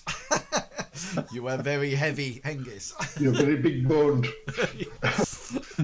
Yeah. Before so- we set off, Gulliver wants to. Sorry, wants to just tell- before you let me, Hasra, just remember that when you get hit on something, you can roll. I think it's 1d3. 1d3, that's And right. it will absorb it for you. Yeah, thank you. Sorry, yes, Gulliver. So, before we set off, Gulliver wants to tell everybody the description of this bloody milkweed that he got from the grandmother, Yeah. and suggests that maybe one person keeps an eye out, two people keep their eye out to the left-hand side of the path, and two people keep their eyes open to the right-hand side of the path, just in case we miss it. Gulliver, why are you saying this bloody milkweed? Why don't you just say milkweed? Why do you have to be so rude all the time? I think it's bloody because of the colour. Because it's colour of blood. Oh, I see my mistake now. Thank you. Oh, I have been chuckling to myself all the way here, thinking, why is Gulliver being so? He's been very older, he's badass. Okay, who's actually doing the map reading and the navigation roll at the moment? Tumbleweed goes back. Tumbleweed, yep. I'm going to be making sure the way is safe, but I'm only going to be going where people are telling me to go, Okay then. because I can't read a map. So what I'll do is that when if there are any hazardous areas coming up, then what I will ask you to do is roll, say, your survival skill, and then we'll go from there. So back to the original question, who's pointing out the way? Gulliver will. Okay then, so Gulliver has the map, Bartleby, you still have the tome, and Tiffin, and Hengist is in the middle there, guarding against flank attacks. So Gulliver, you need to roll for me, please, your insight, and it will be a hard roll since you don't have navigation. Can I take minutes? It's completely up to you. If you wish to look at the map at bigger intervals, longer intervals, and that's absolutely fine. Yeah, I think that's what we would do. I'm going to use a point of luck to re-roll that, please. If it's easy, even though the easy has succeeded. Oh no, because it'll be standard. Yeah. So sorry. Yeah, you can re-roll it by all means. So I got a 47 out of 70 then. So you head off, roughly going in the right direction of the hopefully of the area of the map. And can you just make for me, please, an insight roll, Gulliver again? Just want to see whether or not you notice anything on the map. 32 out of 70. Yeah, you notice that there's you're looking at the map a lot more now as you're navigating, and you seem to notice now that you seem to be going to some kind of a structure where this bloody milkweed is said to be. There seems to be sort of like almost like black, almost like stones, like a circle round it. There's no words next to it, but you can see that somebody's drawn what looks like a stylistic picture of a plant, and round it has drawn sort of like black stones. Hasra, could you roll your survival skill? Yes, I can, sir. Yeah, and you're sort of like walking through here when you Don't step there. Yeah, well, you're not too sure what it is, but as you get closer, probably the closest thing that you've got to what this could be is with working with horses and oxen. It looks like a cow pat. But it's about, if you're watching my video, about a good foot in diameter, about 30 centimeters in diameter, and it seems to be a pile. It's about 10-12 centimeters high. It seems to be a pile of some kind of dung. It just seems to be, let's say, for example, it seems to be on the dry, on the dry part of the. Yeah, I'm going to draw it. It's sort of like that. Yeah. And you'd notice it quite quickly. It seems to be a different colour brown from all the green and the stagnant water there. And it literally looks like a cow's come along and sort of like dropped a patty on the ground there. Hasra will look back and say, beware, there seems to be some scat on the dry mound over there. Do not standing it. You may create a trail, a scent trail for something to follow. So just walk around it. Gulliver sort of like look where he's pointing, and they say, "That's not a scat. That's not a cat. That's poo." No, it's scat. It's like, it's what we call it. It's a cat. No, scat.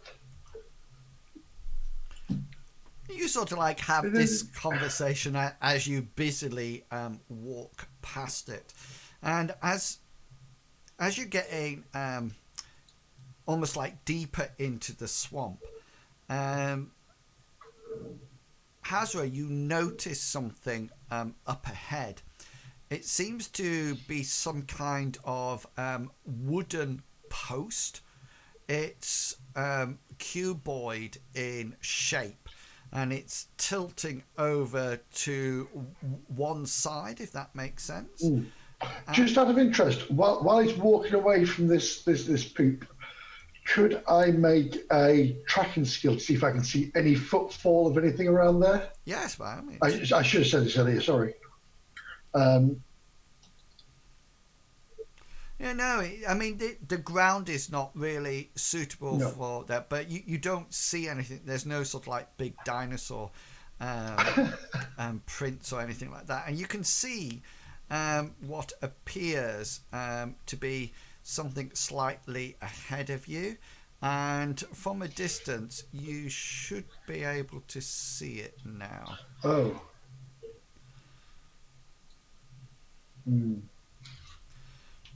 Hold everybody. There seems to be like a pole in the ground and skulls hanging from it, and there's some carving on the front of it. Gulliver, this is maybe your expertise. If you want to come and have a look, I know exactly what it is. I can see it from here. Is it safe to your foot, or I don't know. Well, I don't know. I've not seen this thing before. It looks like a scary face. Probably means there's But- people around. Bartleby, why are you at the rear? Come have a look at this scary face and see what you think it is. I'm gonna give a look, but after I've prayed and waved my arms around wildly, doing the energized prayer of which side, if I may. Yes, by all means. Just to let people know, it's currently here. Would minutes be fine, or Yeah, it's complete. Yeah, so you sort of like take minutes. There seems to be no magic radiating from it at all. It seems very mundane. And from where you are, Hasra, looking across, it doesn't look like it's been there recently. It looks like it's been there for quite a while. mold and moss growing yeah, over it. and also it's listing at a jaunty angle, and rather than being straight up, it's sort of like down to one side. As if it's sinking. Yeah. Yeah, and So looking at the map, how far away from where we're going would you say it was? You seem to be getting closer to the actual area. You figure it's probably about another hour walking.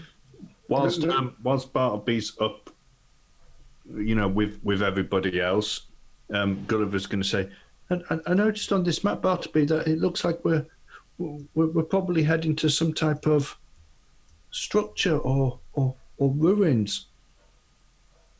You've lived in Onodis all your life. Do you have any knowledge of who might have used to live in the swamps or what this place could be? Bartleby would like to think for a moment.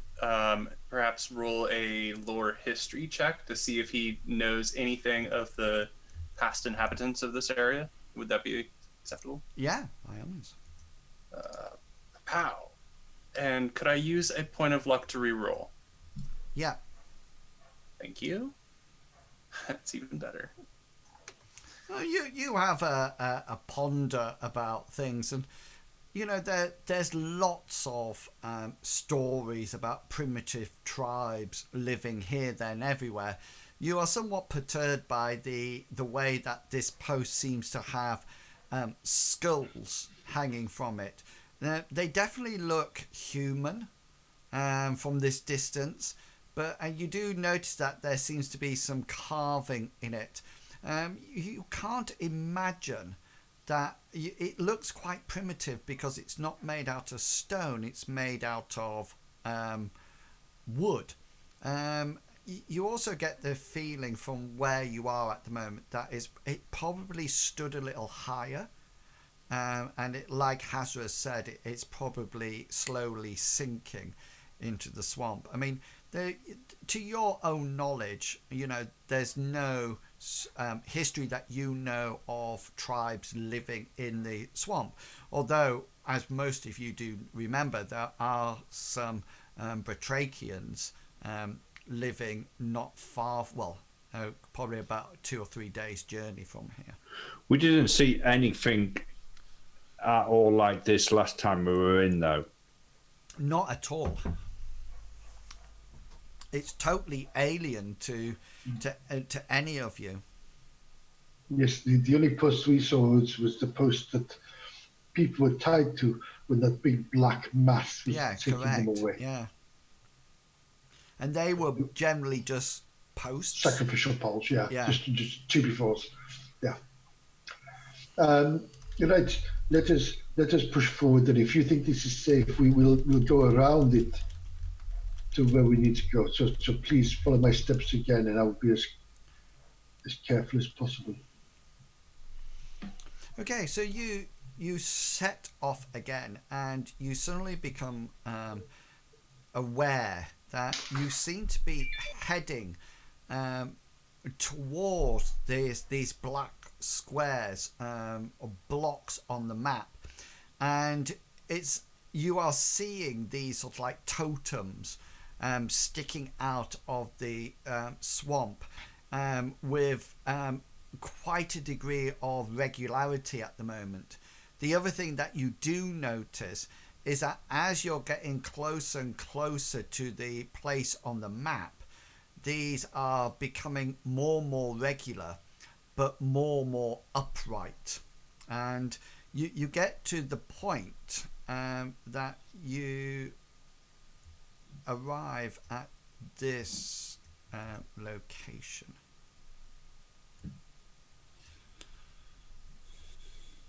Can you all see that? Yep. Mm-hmm. Yeah. So it appears to be an island in the swamp. You can see that there's 3 of these totems sort of like stood up, very upright. They are roughly the height of a 6 foot tall human.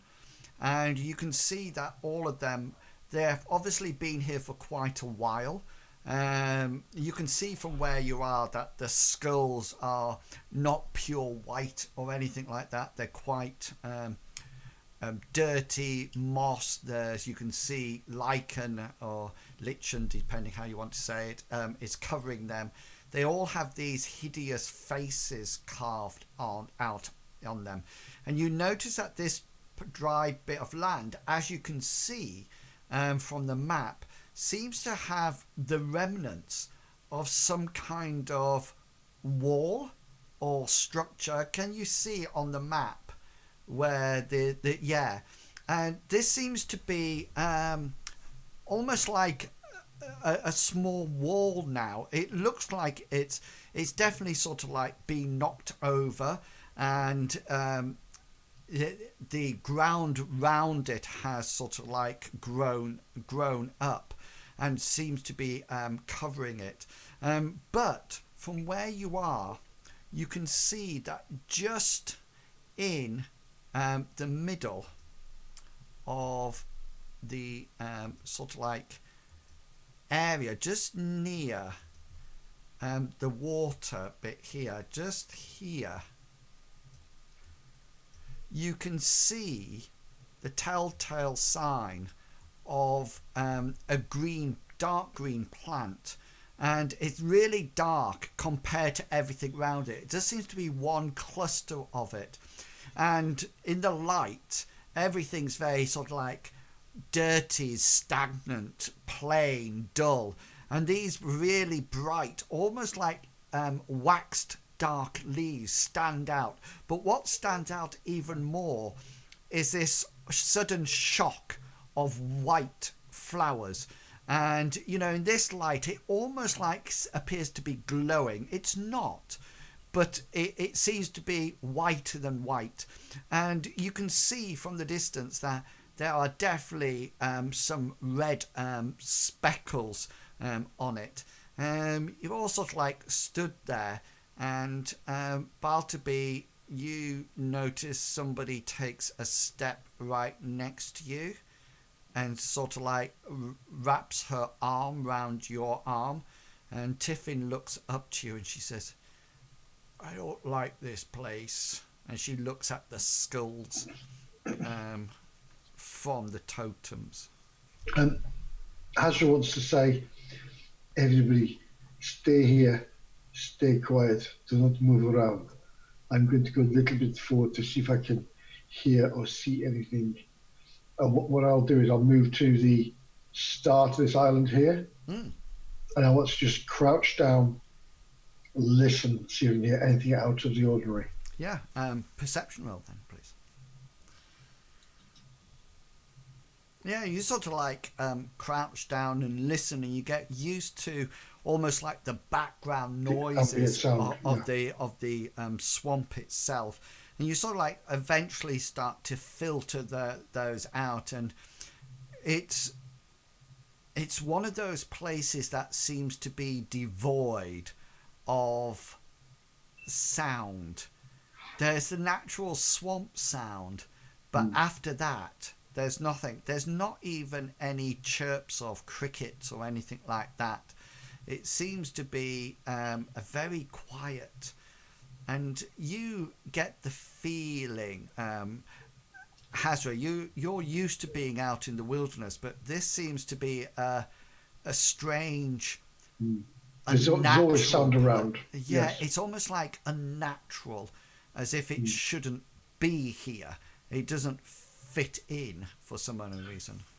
Again, I'll go back to the group and I'll waylay this. I say this island, it seems to be, I don't know how you say it. It's like it's like you put things in your ears to muffle out the sound. You can hear everything around this island here. You can hear nothing. Mr. Bartleby, is there any way you can see if there's anything untoward? Yeah, like you've done before, you can see things that are not here with Amriel's help. Indeed, but Tiffin, you'll have to let go of my arm in order for me to do this. Yeah, she detaches herself from your arm, and of course, what I'm about to pray for is for Amriel to give me the. I just saw the turn order jump up. I'm going to go ahead and pretend that I'm doing this. Oh, critical. How to panic your players. Make the turn order come. Nasty beastie on it. No, that was a baboon that I took off. Oh, wow. Folk magic. I think that means a critical roll, you don't take any magic loss. Is that right? I believe so. Yeah, cool. Just like the totem before, there's no sort of like magic here at all, but you get the feeling that it's almost like an unpleasant place. Perhaps we should just get this weed and get out as quick as possible. I was thinking maybe if Hengist and Hasra, you maybe stood on the wall so you could get a better look of our surroundings, and Bartleby could go and gather the weed. And I just want to take it. No. And I'll stay with the horses. No, Bartleby will not be going alone to get these flowers, these bloody flowers. Hengist is very noisy when he moves. If there's anything hiding here, he will attract the attention. So maybe Hengist goes to the southern part of the southern totem. And then I perhaps can go to the middle and try to get the flowers myself, while Bartleby watches over us both. And you keep an eye on Tiffin, perhaps. But this is my opinion. At least that Gulliver, powerful sorcerer, look after the child. Well, it's not that. It's I'd rather have Hengist as a distraction. Bartleby. Poor Hengist. He's a strong man. He's covered in his metal. He's fine. Can we just get on with it rather than discussing it? I'd rather discuss it than die. No. So let me get this right. So Hengist, you're going to move to. If it's all right, yeah, go down there. To right here. Yeah. And then I was going to go up to here. Gulliver wants to go over to have a look at this totem. Okay. So let's Gulliver do his thing. Let's just wait so we know where everybody's going. And So Bartleby would go sort of here-ish, so he can see us both. Okay then. So and Tiffin will be with you, Bartleby. So before we move everybody, is that going to be the plan of action? I'm not the leader here. This is my tactical point of view. And everybody has the opportunity now to either agree or disagree. Agree. Or yay. Yay. So Bartleby, 2 against 2, we win. So if Hengist, you're a tactician. What do you think? Are you happy to go? No, it's fine. You're there. Don't know what he's doing there, but he doesn't know what he's doing. But he's happy to stand by. Gulliver, you're going over to this, and Hasra, where are you going? I was going to be going towards the middle to get the. Where am I? So put yourself next to. But I'll be going as stealthily as possible towards the middle. So put yourself next to the milkweed. Go on to. And I'm expecting Hengist to be making lots of noise as he moves through to the bottom. Right. So before we go any further, could you all roll for me your initiative? Don't forget to click on your character. I'm already collecting flowers. Combat flowers. Combat, they will get you. Nettles. Oh. Holy cow, Gulliver. What did I get? Two ducks. Oh, I didn't. Got your max, mate. Did I? Yeah. Cool. Right. Let me just pop you into order. Okay. You can see Tiffin's on 9. Don't worry about rolling anything for her. If I need anything rolling, I will roll it. Okay, so just a lot of things are going to happen. So just keep in your mind what you know and what you don't know. Okay, so Hasra, you get up to this plant, and as you get close to it, there's definitely this lovely sweet aroma coming from it. And you notice that the ground round here is very rich, very peaty. And could you roll for me a perception check? Certainly. Thank you. That's 4590. Yeah, Hengist, you're down at this Southern pose. totem. Yeah, what's going to be your actions down there? Well, he'll have a look at the totem, and then he'll sort of like cast around to see if anything's coming out of the swamp at him. Okay. It's like as a cursory glance, and then he'll sort of like look to see if he can see what Gulliver's doing, and just keeping a general eye out on what's going Okay, on. then. So roll your perception for me. And Gulliver, you're up at the top. What's going to be your... So Gulliver wants to take the opportunity to maybe have now that we've stopped, maybe to have a closer look at these poles. Yeah. Wants to have a look around sort of like the base, or see whether or not there's any other carvings on it. Okay. Or any runes that, because he only had a sort of like a preliminary glance at it when we were walking past it. Hasra has said, to give it a wide berth and move on. So he just wants to have a closer look, see whether or not he can see anything on it. Okay. And so, Hengist, are you using luck or anything? You're leaving it? No. Yeah, okay. And Bartleby, Gulliver, roll your perception for me. And Bartleby, what are you planning on doing? Tiffin said she was uncomfortable going over here. On. Seeing as we're making her go over here, I was going to offer a protection prayer so that Amriel will keep her safe. Cool, yeah. Can I use a point of luck to re-roll that? Hang on a minute. Or can you not use it for... No, you've done it before. Just reverse it. I thought you had to re-roll it, was our ruling. Yeah. Yeah. Oh, okay. Damn you. But my bad. but just to let you know, you don't get a free roll for it now. Can't tick it. You can't tick it because your actual roll Because is you the changed one. it. Yeah, That's right. Because the one is below. Even though I used luck as well. Yeah. Yeah, but your roll did not fumble. It's now a good Take the roll. fumble. Take the fumble. Yeah, I'll take my So my luck one. that's Fool! that's so that's your spell casting. Yeah. Oh, nice one. No magic lost again. Yeah. You Amriel must care about this child. she certainly must. Let's put a shield on. I'd like to check those dice, please. Yeah. Okay then. So your spell casting there, right? So let's see what happens.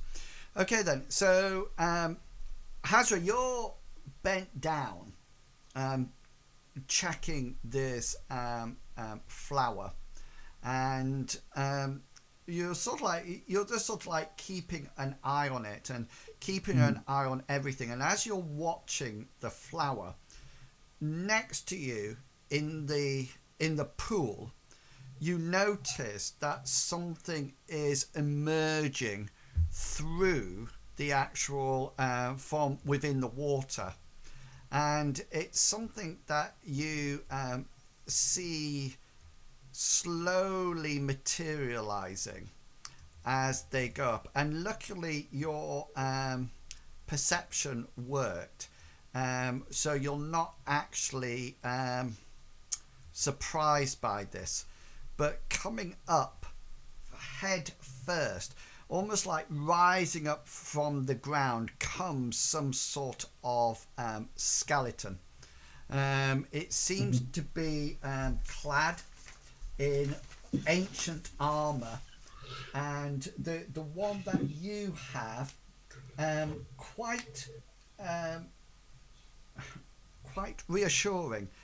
As it sort of like draws out its bony arm, you see that it's carrying a curved scimitar blade. Now then, Gulliver, you are busy looking round this totem, inspecting it and everything else. When all of a sudden something erupts from the ground. You made your perception roll, so you actually see it. So you can, if you wish, roll an evade to actually jump out of the way of it. Hang on, I need to roll a 2-hit roll first.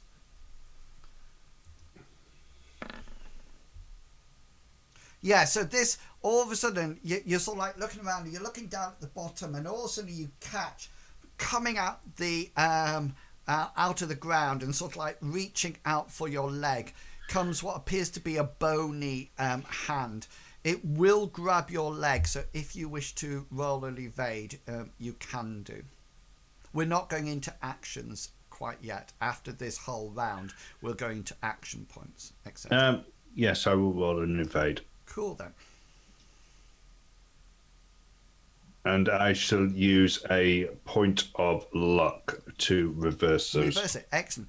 Whereabouts would you like to end up? So just so you know. Where does the thing come up from? Well, he would probably, to be honest with you, because he would probably sort of like move backwards as it came and sort of like fall back down here. Yeah, okay then. So you'll now be prone, won't you, from your evade. So you get a bit of a wet bottom as you sink. You appear on. And this is just a hand at the moment. There's just a hand out there, but you can see that other things are happening. Hengist, you didn't make your Nope.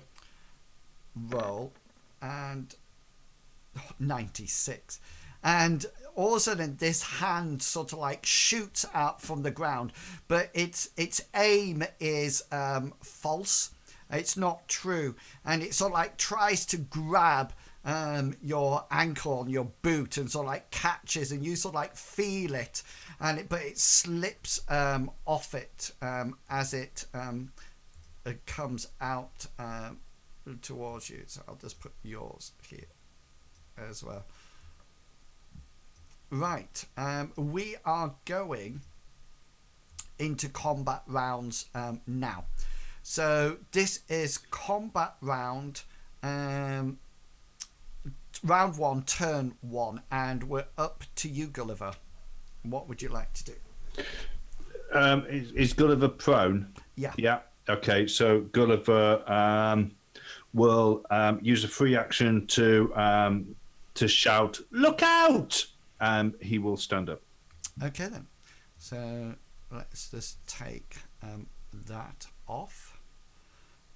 So it's no longer there. Yeah, so you sort of like struggle to your feet. Hasra, you're next on 18. You hear Gulliver shout, "Look out!" And as you can see this skeleton rising from the depths.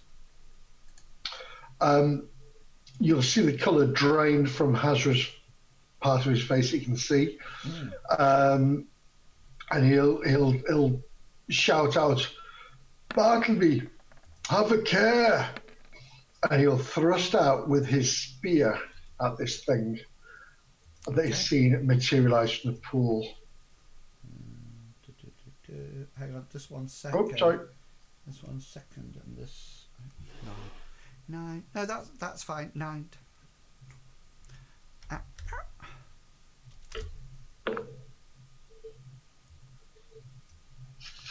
Okay. Yeah. So you hit it. You sort of like jab your spear at it. It's a reflex thrust. It's still sort of like trying to get out of the water, so it can't sort of like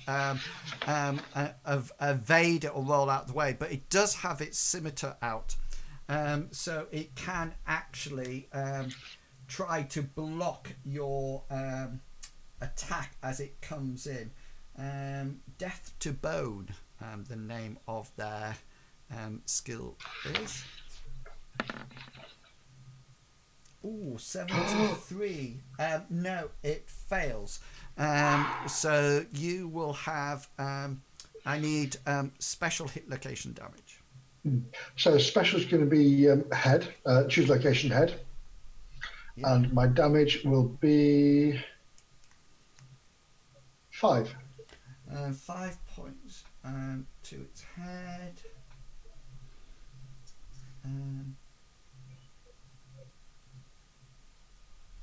Yeah, so you sort of like thrust it out and it sort of like glances off its helmet.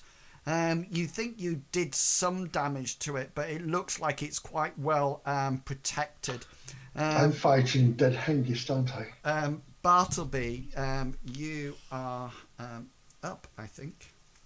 Yes. For Bartleby's line of sight, can he see Gulliver's skeleton enemy? Yes, you can see Gulliver's. How about Hengist? You can see Hengist's as well. Yeah. Okay, I heard the scream from Gulliver, so kind of as an impulse, Bartleby is going to turn around, see it, and call for Amriel to smite this vile creature. Cool. Yeah. And by smite, of course, I am meaning stop it from moving. Yeah. And here's my roll. 74 nice. 76. So, you have an evade. This is. It's only an arm. Yeah, this is. Could be a leg. No, it was just its arm that came up and tried to grab him, and Gulliver fell back. Amriel works in mysterious ways. Yeah, I was going to let it try to move his arm out of the way. In any case, its evade is 64, and it got a 66. So it fails its evade roll, which means that you need to do some damage. D3 turns. Yeah. Well, so one. I could roll the D20 for random if you would like, but no. We just say it's probably on its left or right leg. Yeah, that's nice. So that's its right arm. Sorry, yeah, right arm. We'll say, and that's stunned, isn't it? Now one turn. Haha. One turn. Okay then. So yeah, so it will stop on 12. So Gulliver, on yours, on the 12, this creature doesn't seem to move. Okay. It's just sort of like it's got its hand out. And Hengist, Hasra, your skeleton is completely out now. Okay, it's using its second action to actually get out. Yep. And Hengist, your skeleton is halfway out now. Okay, because it needs 2 turns to sort of like get completely out. Yours comes up quicker, Hasra, because it's coming up through water. Yep. And yeah, so that's me done. And Hengist, you're on 10. So Hengist is going to use his action to draw his sword. Yeah. Okay. So there's as your sword comes out, and Tiffin's just going to stand closer to you, Bartleby, and we're going to go on to combat round 1 still, but we're coming to the second turn, and Gulliver, we're up with you. You're now stood up, and this arm is sort of like dangling from the ground. Okay. I don't know whether or not this is going to work or not, but No. Gulliver wants to sort of like seeing that this thing is trying to come up from the ground, he wants to kneel down and he wants to put his hand onto the surface of the earth, and he wants to cast a spell onto the earth. So the spell that he wants to actually cast is, I'll put it on, touch targets one, is that spell. And I want to try to almost like adhere the surface together to try to make it harder. You need two surfaces. The materials of the two surfaces. So you could hold fast the skeleton's arm to the ground. You can't sort of like solidify the swamp if that's what you're planning on doing. But then that wouldn't work because the ground is multiple items, isn't it? It's soil.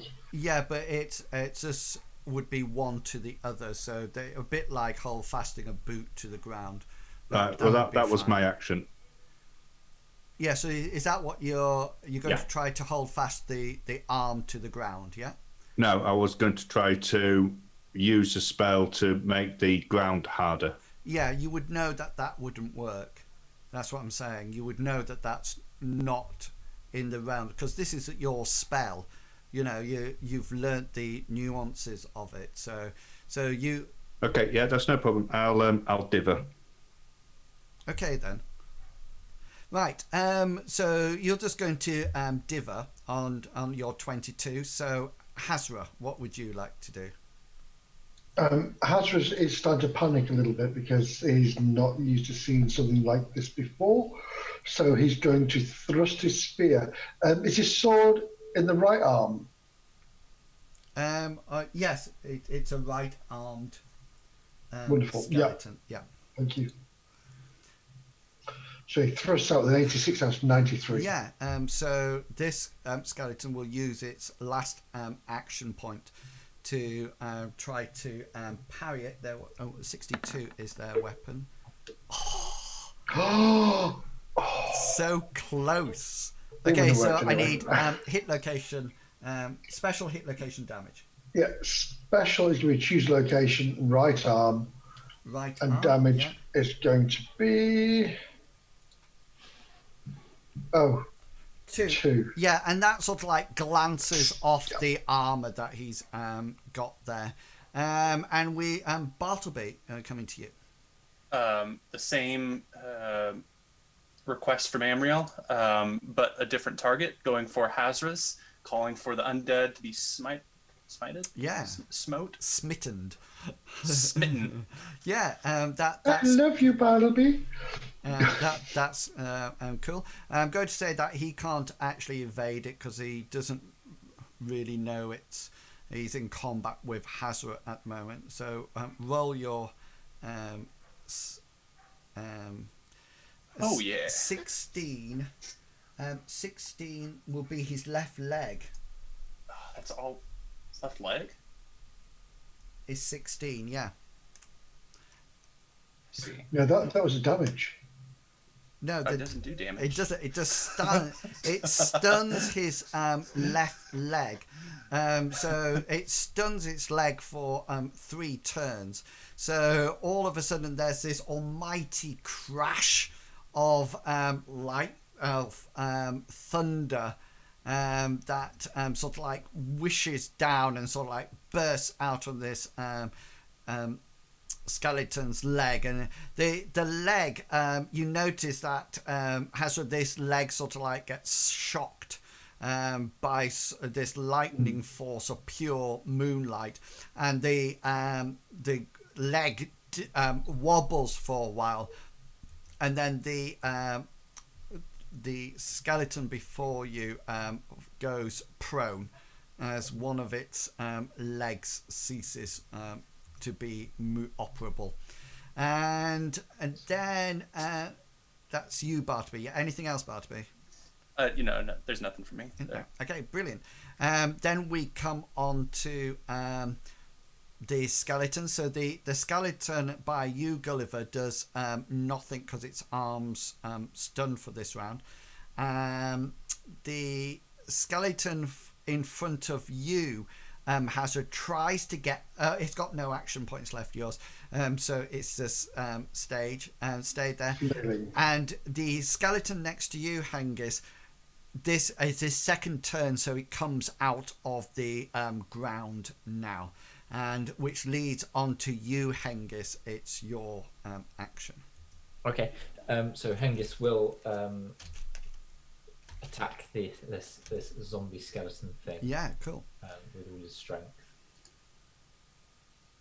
I got a 53. Yeah, he's got no actions left. So, just to let you know, yours, he's also got a scimitar as well.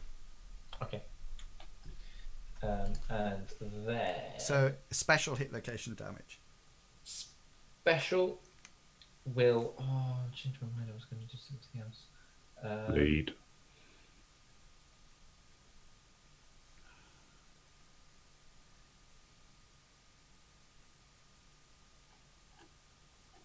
Can I do? No, he's just going to do impale. Okay. With his sword, so he's just lunging out at this thing with his sword. And hit location is in its chest. Yeah, cool. Do some two lots of damage. Let's take the highest. Damage. I'll take the first one, please. 5. Yeah, it gets through his chest leather armor that he's got, and you whack it in, and now it sort of like pushes through to the rib cage beyond, and yeah, it probably gets snuck on a bit of a bone in there. So remember, you need to pull it free on your next turn. Which, talking about next turns, it's turn 3. Gulliver, you dithered for the last one. So what would you like to do on this one? I will move over to stand next to Bartleby. Okay then. Cool. So you sort of like try to get your spell out, and because it didn't work how you wanted it to do, you sort of like pulled back away and then sort of like dashed over to Bartleby. So Bartleby, you see Gulliver heading over to you. Hasra, do you have any action points left? I do, sir, and I will be doing exactly the same again. I'll be thrusting out with my spear. Thrust away, so it's going to be easy to hit him this time because he's prone. So yeah, so that hits. So I need special hit location and damage. Hasra's focusing on that arm. He wants to disable this this weapon that he knows can do some serious damage. So he's going to be doing the choose location right arm, and damage will be 4. 4 right arm. Yeah, you managed to find a slight chink or gap in its armor on its arm, and you managed to hit bone underneath it, but not as well as you would have hoped for it to happen. Bartleby, do you have any actions left? No, but I'd like to spend one of my points of luck to get an action in order to draw my club. Seeing that Gulliver is coming to me and Tiffin's behind me, I'm going to need to step up. And so you're sort of like taking that defensive position behind to protect the young adults, shall we say, in the group. Yeah, very correct. And Hengist, do you have any points left? Hengist has one left, and he's going to use his brawn to try and pull his sword out of good. Here we go. Skeleton's chest. And I think it's half damage. It is half damage.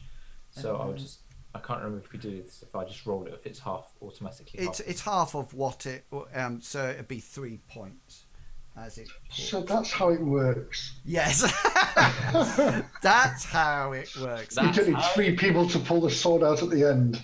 Excellent. So we're now going into combat round 2, turn 1, and yeah, we're back to you, Gulliver, up at the top. Bartleby's taken a protective stance in front of both yourself and Tiffin. What would you like to do? Okay, so as Gulliver came up, he would have seen Hasra in combat with this one. So he wants to point at it with his two fingers crossed, and he's going to say "Idar Balad," and which at Hasra's. Hasra. Yeah. Yeah, that's Okay, the spell cool, I'm yeah. casting. Yeah. Okay then. Dull blade it. No, Did you want to use luck? no. No. Okay then. So that fizzles out and does nothing. Don't forget to remove your magic point. Hasra, you're up. Again, he's focused. He's frightened in a sense. He's stabbing out. Yeah. Yeah. Another hit. This time I can try to parry from the ground. You can. My skill is 62, I think it is. 62. Yeah. So I actually parry, and we're probably. How big is your? Well, it's medium. Yeah. So you both sort of like clash weapon to weapon as it tries to hit him. Bartleby, you're up on 16. I would assume that this skeleton thing that had attacked Gulliver, it's probably like lumbering in this general direction. Would that be fair to assume, or is it just kind of standing there? Well, it's just pulled itself out. It's seen Gulliver run away, so you would have thought that probably on 12 it's likely to be coming towards you. This is when you wish you were a cleric in D&D, isn't it? Turn undead. Yeah, that would be the good thing. But right now, I'm gonna exhort my goddess to perform a miracle of protection so that I can keep my friends safe. It's on me, and it is that. And here's my exhort roll. I'm planning on using luck, except I don't need it. Don't need it. So that's your. You get the power of a shield, Amriel's shield. Next year, I'm going to put that little red target on you now. It's a target shield. So that's 16. Okay then. 12. Then skeleton in front of you, Hasra, slashes out at you. And hits with a 27. Do you wish to use? I will parry. Yeah. I'm worried. I'm going to just lash out and try and parry. Okay. Parry away. Yeah, and you block the shot, so you're sort of like exchanging blows.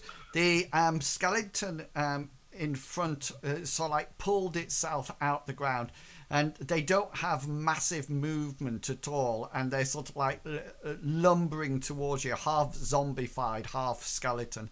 And the one down with you, Hengist, takes a swing at you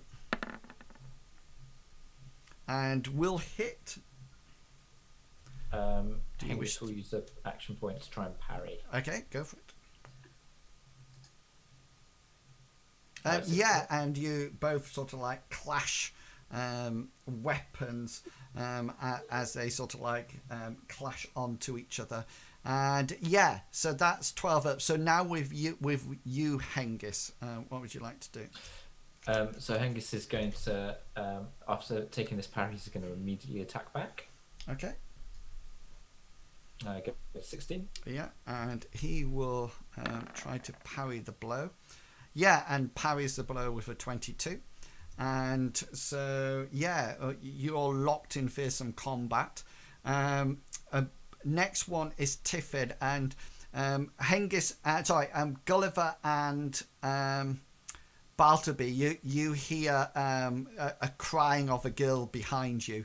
As we go into combat round 2, turn 2, and we're back to you, Gulliver.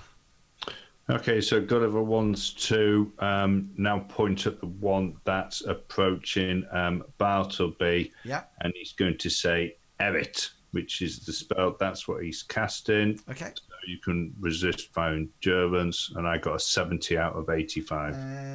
So my endurance. He succeeds with a 43, but yours is bigger. So he's now. This is Gulliver's. He's tired now. So he's he's winded, which means that his skill difficulties will now be hard. Hasra, you're up. Hasra will shout, "Train to zone," and run for the edge of the... No, we won't. He will lash out with his spear again. He's got to do it. There we go.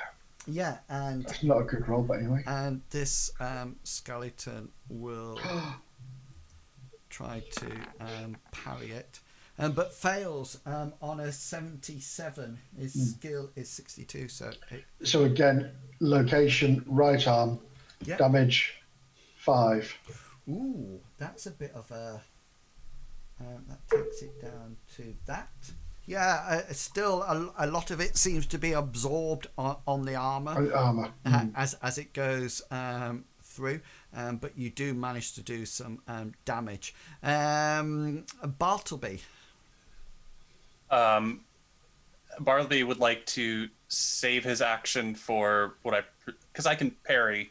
Save my action this round to parry it. Yeah, so rather than dithering, which means that you just lose it altogether, if you delay, it means you can use it for defensive action. Okay, then I'll do that, but with a couple drops of nervousness as Bartleby's gripping his club. Yeah, excellent. And right, the skeleton's a turn. So skeleton steps forward, so it engages you in combat. Hasra, yours has no skill points left. Hengist, yours has 1 left, so it will try to hit you, but it goes wide on an 83. Do you wish to parry? Nope, not this time. No. Okay then, and that's them over and done with. Hengist. So Hengist will attack. Yeah, cool. Straight away, so exploiting this weakness of it missing. And he gets to 65. Yeah, it can't parry. It's used up all 3 action points. So special hit location damage. So special will be overextend, so it can't attack on its next turn. Yeah. And then damage is 2. I need a hit location. Oh, sorry, I forgot the hit location. My fault. In its head. I'm just trying to find overextend in my combat cards. Overextend opponent. The defender sidesteps or retreats at an inconvenient moment, causing the attacker to overreach themselves. Opponent cannot attack on his next turn, and then it can be stacked. Yeah, I'm just. Yeah, no, I'm putting on my cards. Because it should be, because what I do then is that I pop it on my keyboard, so I can see it, but I can't see to find overextend. Oh, found it. Thank you. Yeah. So I can't attack on my next turn. So let me just put a 1 there, and I know. And that's the end of combat turn 2. So we're on to 3 now for anybody who's still got actions left. Gulliver. The one that's just approaching Bartleby, is that armed with a scimitar as well? Yeah. Okay, so again, he's going to point at that one and say, Idalbalad, and he's going to cast that spell. And my roll is this time a 17. Nice. So just remind me. I will put something on him, but I'll probably forget. So please do. I'll put that exclamation mark. You can't see it very well, but anyway. 22. Hasra, do you have any action points left? No, I'm all out of action points because I parried. Yeah. Bartleby, do you have any action points left? Nope. Hengist, do you have any action points left? Nope. Excellent. So anybody who needs to roll endurance rolls for fatigue at the end of round 2, then do so now, please, and adjust your fatigue as appropriate. I'm going to use a point of luck to reverse mine. Okay, yeah. So Bartleby, you're last. fine. Gulliver, you're looking? Nope. No. So you're up as you're fatigued now. And we're going to combat round 3, turn 1, and we're up to you, Gulliver. So Gulliver's going to point at this thing and with his fingers crossed, and he's going to say, "Noit Persid," and the spell that he's going to cast is that. Ignore the touch thing. It's not. Yeah, it's wrong. Yeah. I know. Yeah, it's just it defaults. Endurance resist. So yeah, see whether or not you can hit first. Yes, just. And what is it? Endurance. Yeah. 48 my endurance is. So he's at hard in any case. So he fails that. So Okay, so this is coming onto its chest. it bypasses armor, doesn't it? Armor and natural Yeah. protection for 1 point of damage. Ouch. Ouch. Okay. So that's it. Hasra, you're up. Thank you.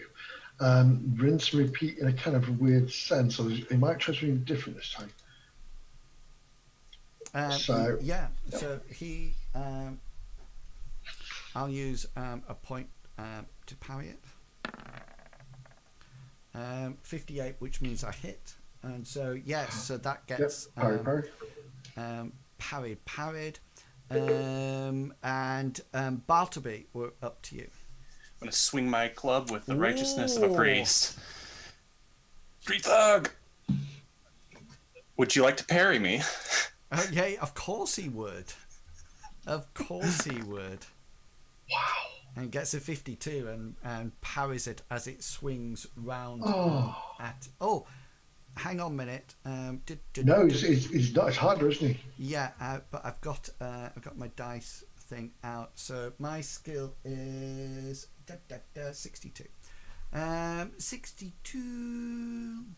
So the hard roll would be 41. Which means that he's failed because he got 52. So you need to roll a special hit location damage. Okay, yeah, specials. Things I know a lot about. Stun location. Yeah, I think I'm going to go with stun. I was considering bash. Choose location. I'm going to go with stun, because that's what Bartleby knows. He's trying to shut down the enemy. What exactly do I need to do for that? Isn't that just a... Yeah, just for your hit location. But you have to do enough damage to overcome his armor. Oh, easy. I'm a damage monster. The hit location is a 3. That's its leg. And Lindo Wood Club. -1 damage. Sorry. That doesn't. Golf clap. That you sort of like you sort of like probably frantically try to lift your club and try to get it to sort of like skim off his leg. That is so in character. My wrist. Sorry, I just need to make sure. So it's my turns now. So this is my hit back at you, Bartleby, for 30, which will hit because my skill's 41. Do you wish to Nope. parry it? Okay. So his they're not intelligent enough to use specials, so we just go for hit location, which is a 19. Right in my head. Bring it. And 43. I have my shield on, so it's got a little bit protected. This one is it 1d8 for a scimitar. Yeah, but it's 1d6 because it's dual. Yeah, dual blade. Oh. For 5 points damage. I take nothing. Cool. My shield gives me 8 to all locations. Yeah, so Amriel just it sort of like comes down and there's this blinding flash of Amriel's light as it sort of like cascades off your amazing. yeah. Now it's time to shield. dance. Yeah. Oh. But that's that one. Hasra, yours No, I'm in awe. yours tries to hit you. Gets a 37, so it will hit you. I can feel a parry coming on here. Just with a good 91. And then down at you, Hengist, this one tries to hit you. And hits. Hengist will. Oh, no, hang on. No, sorry, he can't. Oh, no, he can't. No, Yeah, he can't because he can on the next round. Yeah, so ignore that. So I don't need to take that action point yet.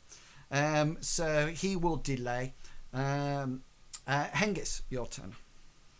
Hengist will try and attack this zombie. Okay, cool.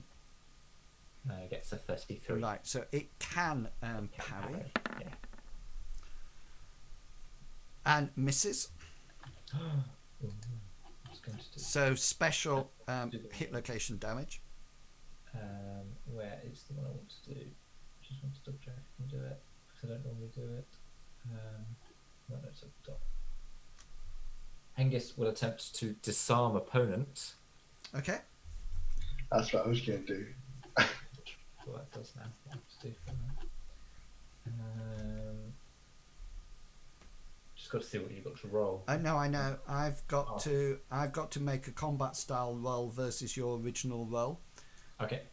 What was your original roll? 33. 33 out of 94.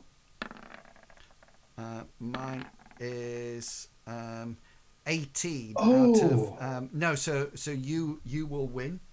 Okay. If what's your damage modifier? 1d2.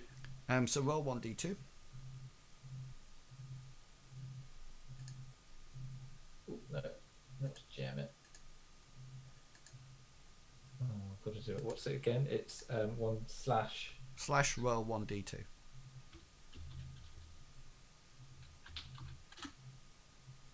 Yeah, so this guy is now disarmed. So he's got no weapon now, and that's on 10, and we're back up to the top of the round. Combat turn 2. Gulliver, you're up. So Gulliver's going to start casting a spell. The spell that he's casting is one modified. Is that Yes. neutralize magic? I'm going to try casting it on the skeleton. Yeah, cool. To see whether or not it's actually magic that's keeping it. Like he's heard that the yes, like an animate can actually animate the dead. Got yeah. I understand.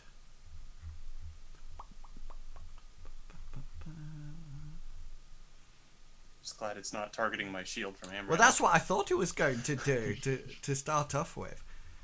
Yeah, real mean thing to do. Yeah, roll your. It doesn't come off for another. Oh right, two, sorry. 2 turns. Hasra, what would you like to do? Again, I'll be thrusting out my spear. Do a thrust then. I need second endurance by the way after this. And I get a 45. Which is it? Yes, this is the one that's hard, isn't it? No. Yeah. No, this is normal. This one, you're mine. Yeah. So that's fine. He will use his parry for. So that's his points gone. Bartleby, you're up. I'm going to be like my tough friends, and I'm going to keep on swinging. Here is my club right in your face, skeleton. No. This. So that misses. That one. Definitely. And skeletons come back now. Now the one in front of you, I'm going to roll a willpower check now, because last time it hit you, this brilliant flash of goddess's light comes off it, which I think will be quite scary for undead. So his willpower is 34.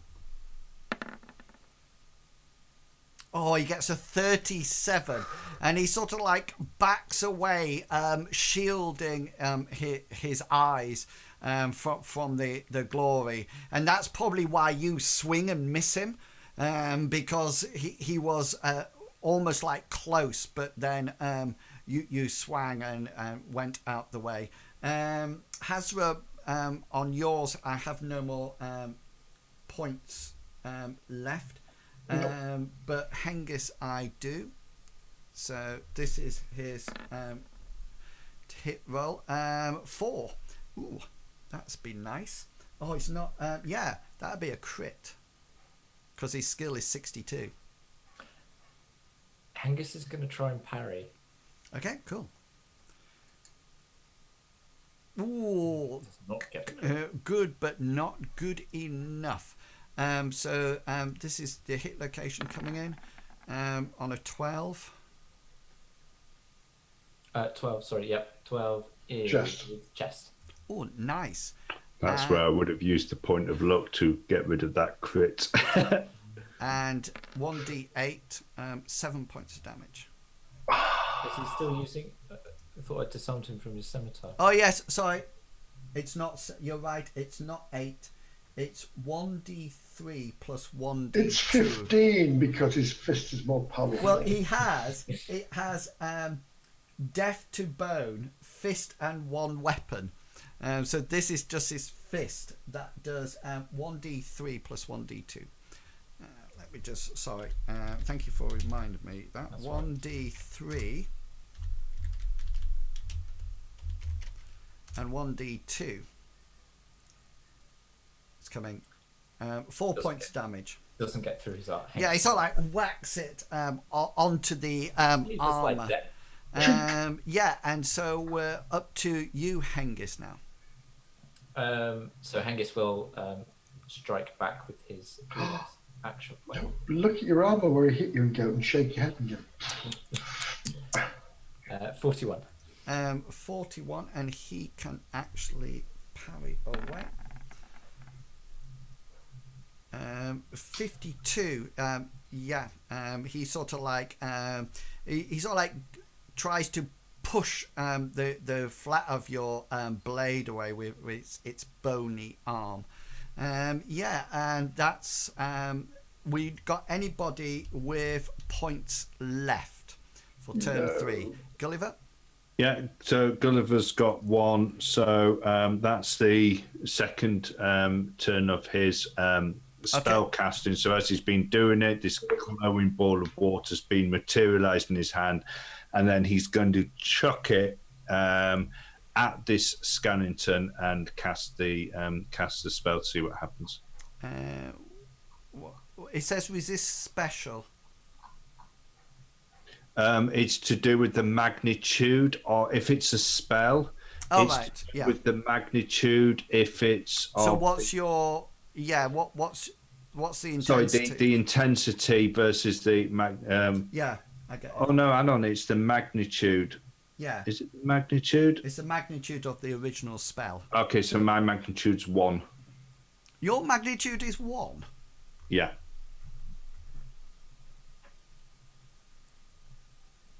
Are you sure it's not intensity that it goes off? Let me read the spell description. That's just up a bit on the... With a magnitude equal or less than its own. So you just left it. Can you change the magnitude? I can do it if I want, yeah. But you left it at 1. Yeah. Yeah. So you sort of like cast this magic, neutralize magic, but it doesn't. You feel that there is some magic in this skeleton, but your magic doesn't seem to be powerful enough to actually remove it at all. Hasra, do you have any? No, because you keep parrying and attacking me. Bartleby, do you have any? No, sir.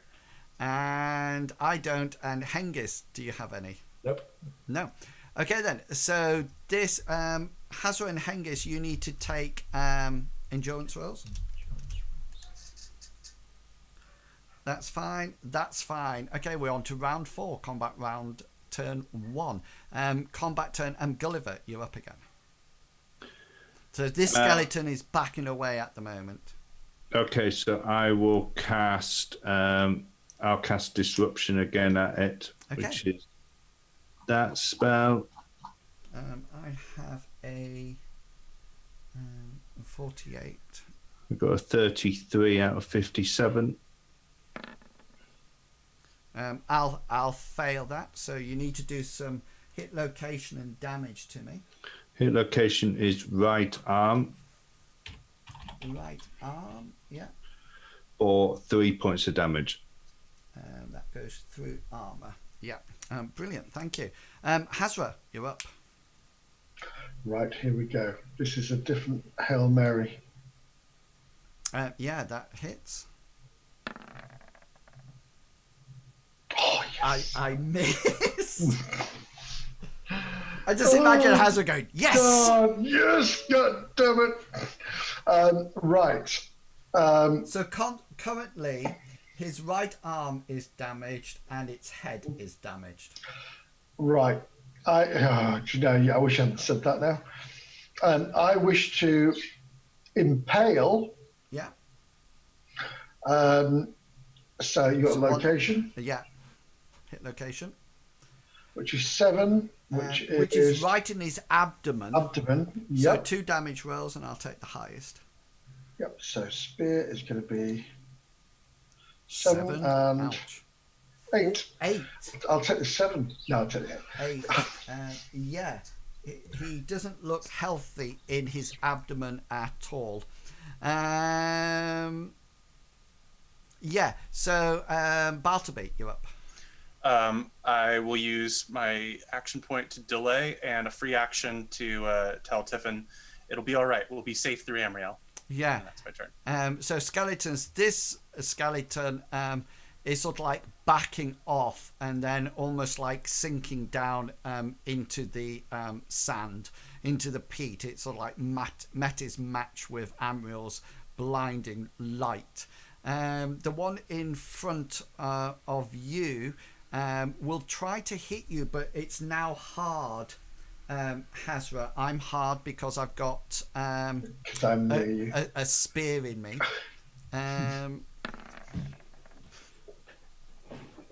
I miss. Yep. So do you wish? Oh, you can't parry because you're. Well, no, I can't. My spear's inside you. The one down by you, Hengist, flings its bony arm at you, and for 15 it hits. Ooh. Boom. No, Angus is happy. He's going to let it try and punch him. Okay. 7. 7 is my abdomen. Abdomen. Does it? So, dink. It takes its special of bypass armor. 3. Bone claws. 4 points of damage to you. Nope, doesn't go through his arm. Okay, and then Hengist. Why are you at the front all the time? Yeah, Hengist, you're Because the Wayfinder's at the front all the time. Hengist, you're up. Hengist is going to attack this thing. Yeah, cool. He's running out of patience with it, denting his armor. Hey, he gets the fumble! Are you going to look it? It's quite late on in the game. No, he's not. No, so what's the point? I want the point. If Okay. it doesn't hurry up and kill it soon, I'm going to have to go. Yeah. The pain. This you sort of like swing your sword, and it tries to take advantage of it by reaching out and grabbing your arm or something like that, but misses on its turn. Right, we're back up to the top. Combat round 4, turn 2. Gulliver, you're up. So this one's going back. Sinking back, yeah. Okay, so Gulliver's going to turn towards the one that Hasra is fighting, and he's going to cast his tire spell on it. Okay, nice. I have an endurance roll. I'm hard for this endurance roll, remember? I got a 29. I fail. So now this one's not hard anymore. Oh, well, hang on. He's hard at the moment. He will be tired, which means it's still hard roll. Hasra. Brawn roll. Yeah, well, yes, he's going to try a brawn roll. This has never happened before, but let's see if it happens now. Can I take minutes? No, you can use a point of luck if you wish. No, I can't. But thank you for asking.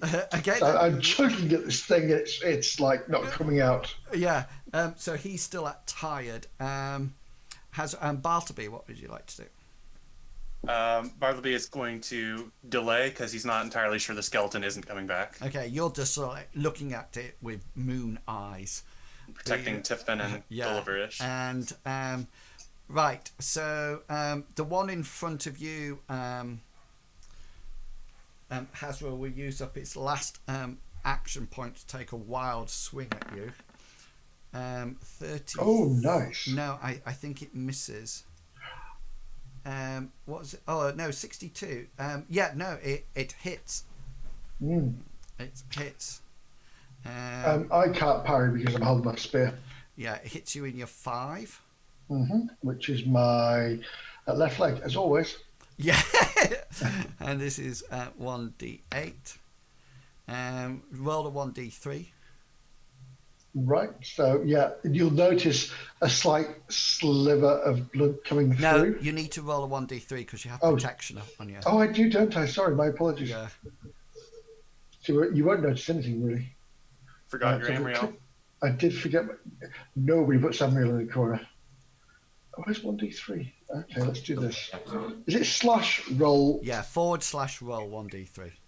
You can also do /R. You don't need to type out roll. You can just do it. Thank you. That's how I do So the damage is down to 2 points now. So that's fine. That's just you'll notice on his left leg the padded armor just splits a little bit, but nothing goes through. Nothing actually gets through. Brilliant. And is that everyone? I've got a point left still. Sorry. No. I didn't parry. Has all my Oh, skeletons... it's all yours. Sorry. Yes. Yeah. Have I hit you, Hengist? It's not come to me. Okay, so this is the attack roll on you, which will hit. Angus is going to try and take it on his shield, so he's going to parry with his shield. Okay, so use up your action. He gets a 56. How big's your shield? My shield is a medium. Oh yeah, that's fine. Oh no, hang on, mine's a small because it's my arm. No, it's still fine. Is it still fine? Brilliant. Cheers. Yeah, it needs to be 2. Oh yeah, of course, yeah. Okay then, so we're now Hengist, it's your turn 2 action. That's right. So having taken that attack on his shield, he's going to strike out with his sword again and try and finish it off if he can. It's a 21. Yeah, I don't have any action points left. That's right. So he will impale again, and hopefully get the chest. But we'll see where he goes. Nope, he gets the right arm. Right arm, yeah. Do some damage. Roll 2 damage, and then I'll take the highest one. 11. Nice. Oh, sorry, no, I'm using the No, wrong it's one. 2-handed. 3. Yeah, that's better. 2 or 3. Neither goes through its armor. That's fine. That's how I feel sometimes. Gulliver, do you have an extra action point left? Yes, I will cast. Is this one still got a weapon? Yeah. I will cast dual blade at that one. Yeah, nice. What do I do? I don't Very have it. nice. I don't. No, resist it, your damage just goes down on it. So that's 1d6 now. And Hasra, do you have any action points left? I do have one left. Cool. And I will try my brawn to pull my spear back out again. Yeah. I want my spear back. He'll brace himself. He'll make his foot nice and sure. And then he will go, pull. And slip slightly backwards. It's exactly the same roll as before. Is it really? Oh my God. I'm sure of No. it. I'm That's sure what you. it is. Yeah, you got 50. It is 53. I have got a glitch. Roll 20's glitched. So that's Hasra. And Baltaby, what would you like to do? I don't believe I have any actions. Okay then. And Hengist, do you have any actions? I don't know. No. Okay then. Fatigue rolls, please, for the 2s. And we're back up to you, Gulliver, on 22. I failed mine. So he's just tired. It won't go up by. I will cast disruption on the one that's fighting Hasra, Hasra. So that's the spell. get an endurance check. No. Oh, so I don't need an endurance. I would have failed it in any case. Hasra. Hasra will, he's going to take his left arm off the spear. He's going to hold his totem, his jaguar tooth in his hand. He's going to put his other hand on the spear and he's going to pull backwards. Yeah. Oh, yes. And You take 4 points of damage. And Is it from...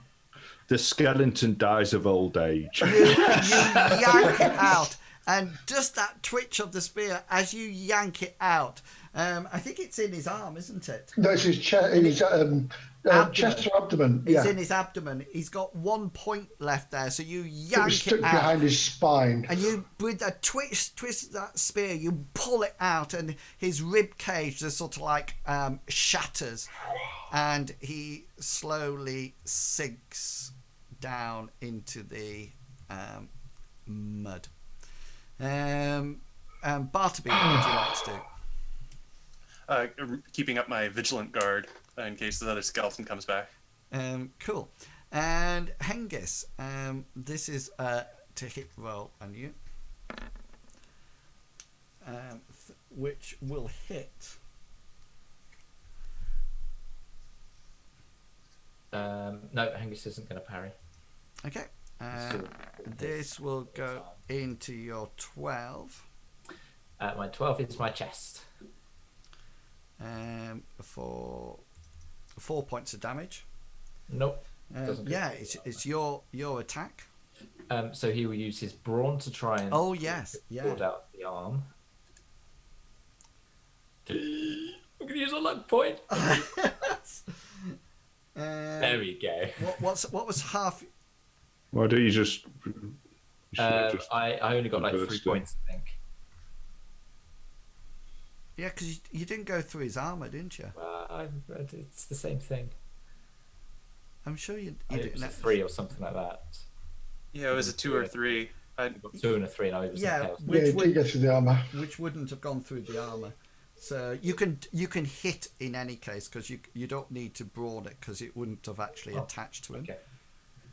So just do a normal to hit roll. It's 91. Yeah, that hits. So special hit location and damage. Special will be overextend opponents again. Okay, Hit location is chest. cool. And damage. I'll roll the right one this time. I'm having awful luck with my rolls tonight for wounding. 3 points of damage. 3 points of damage.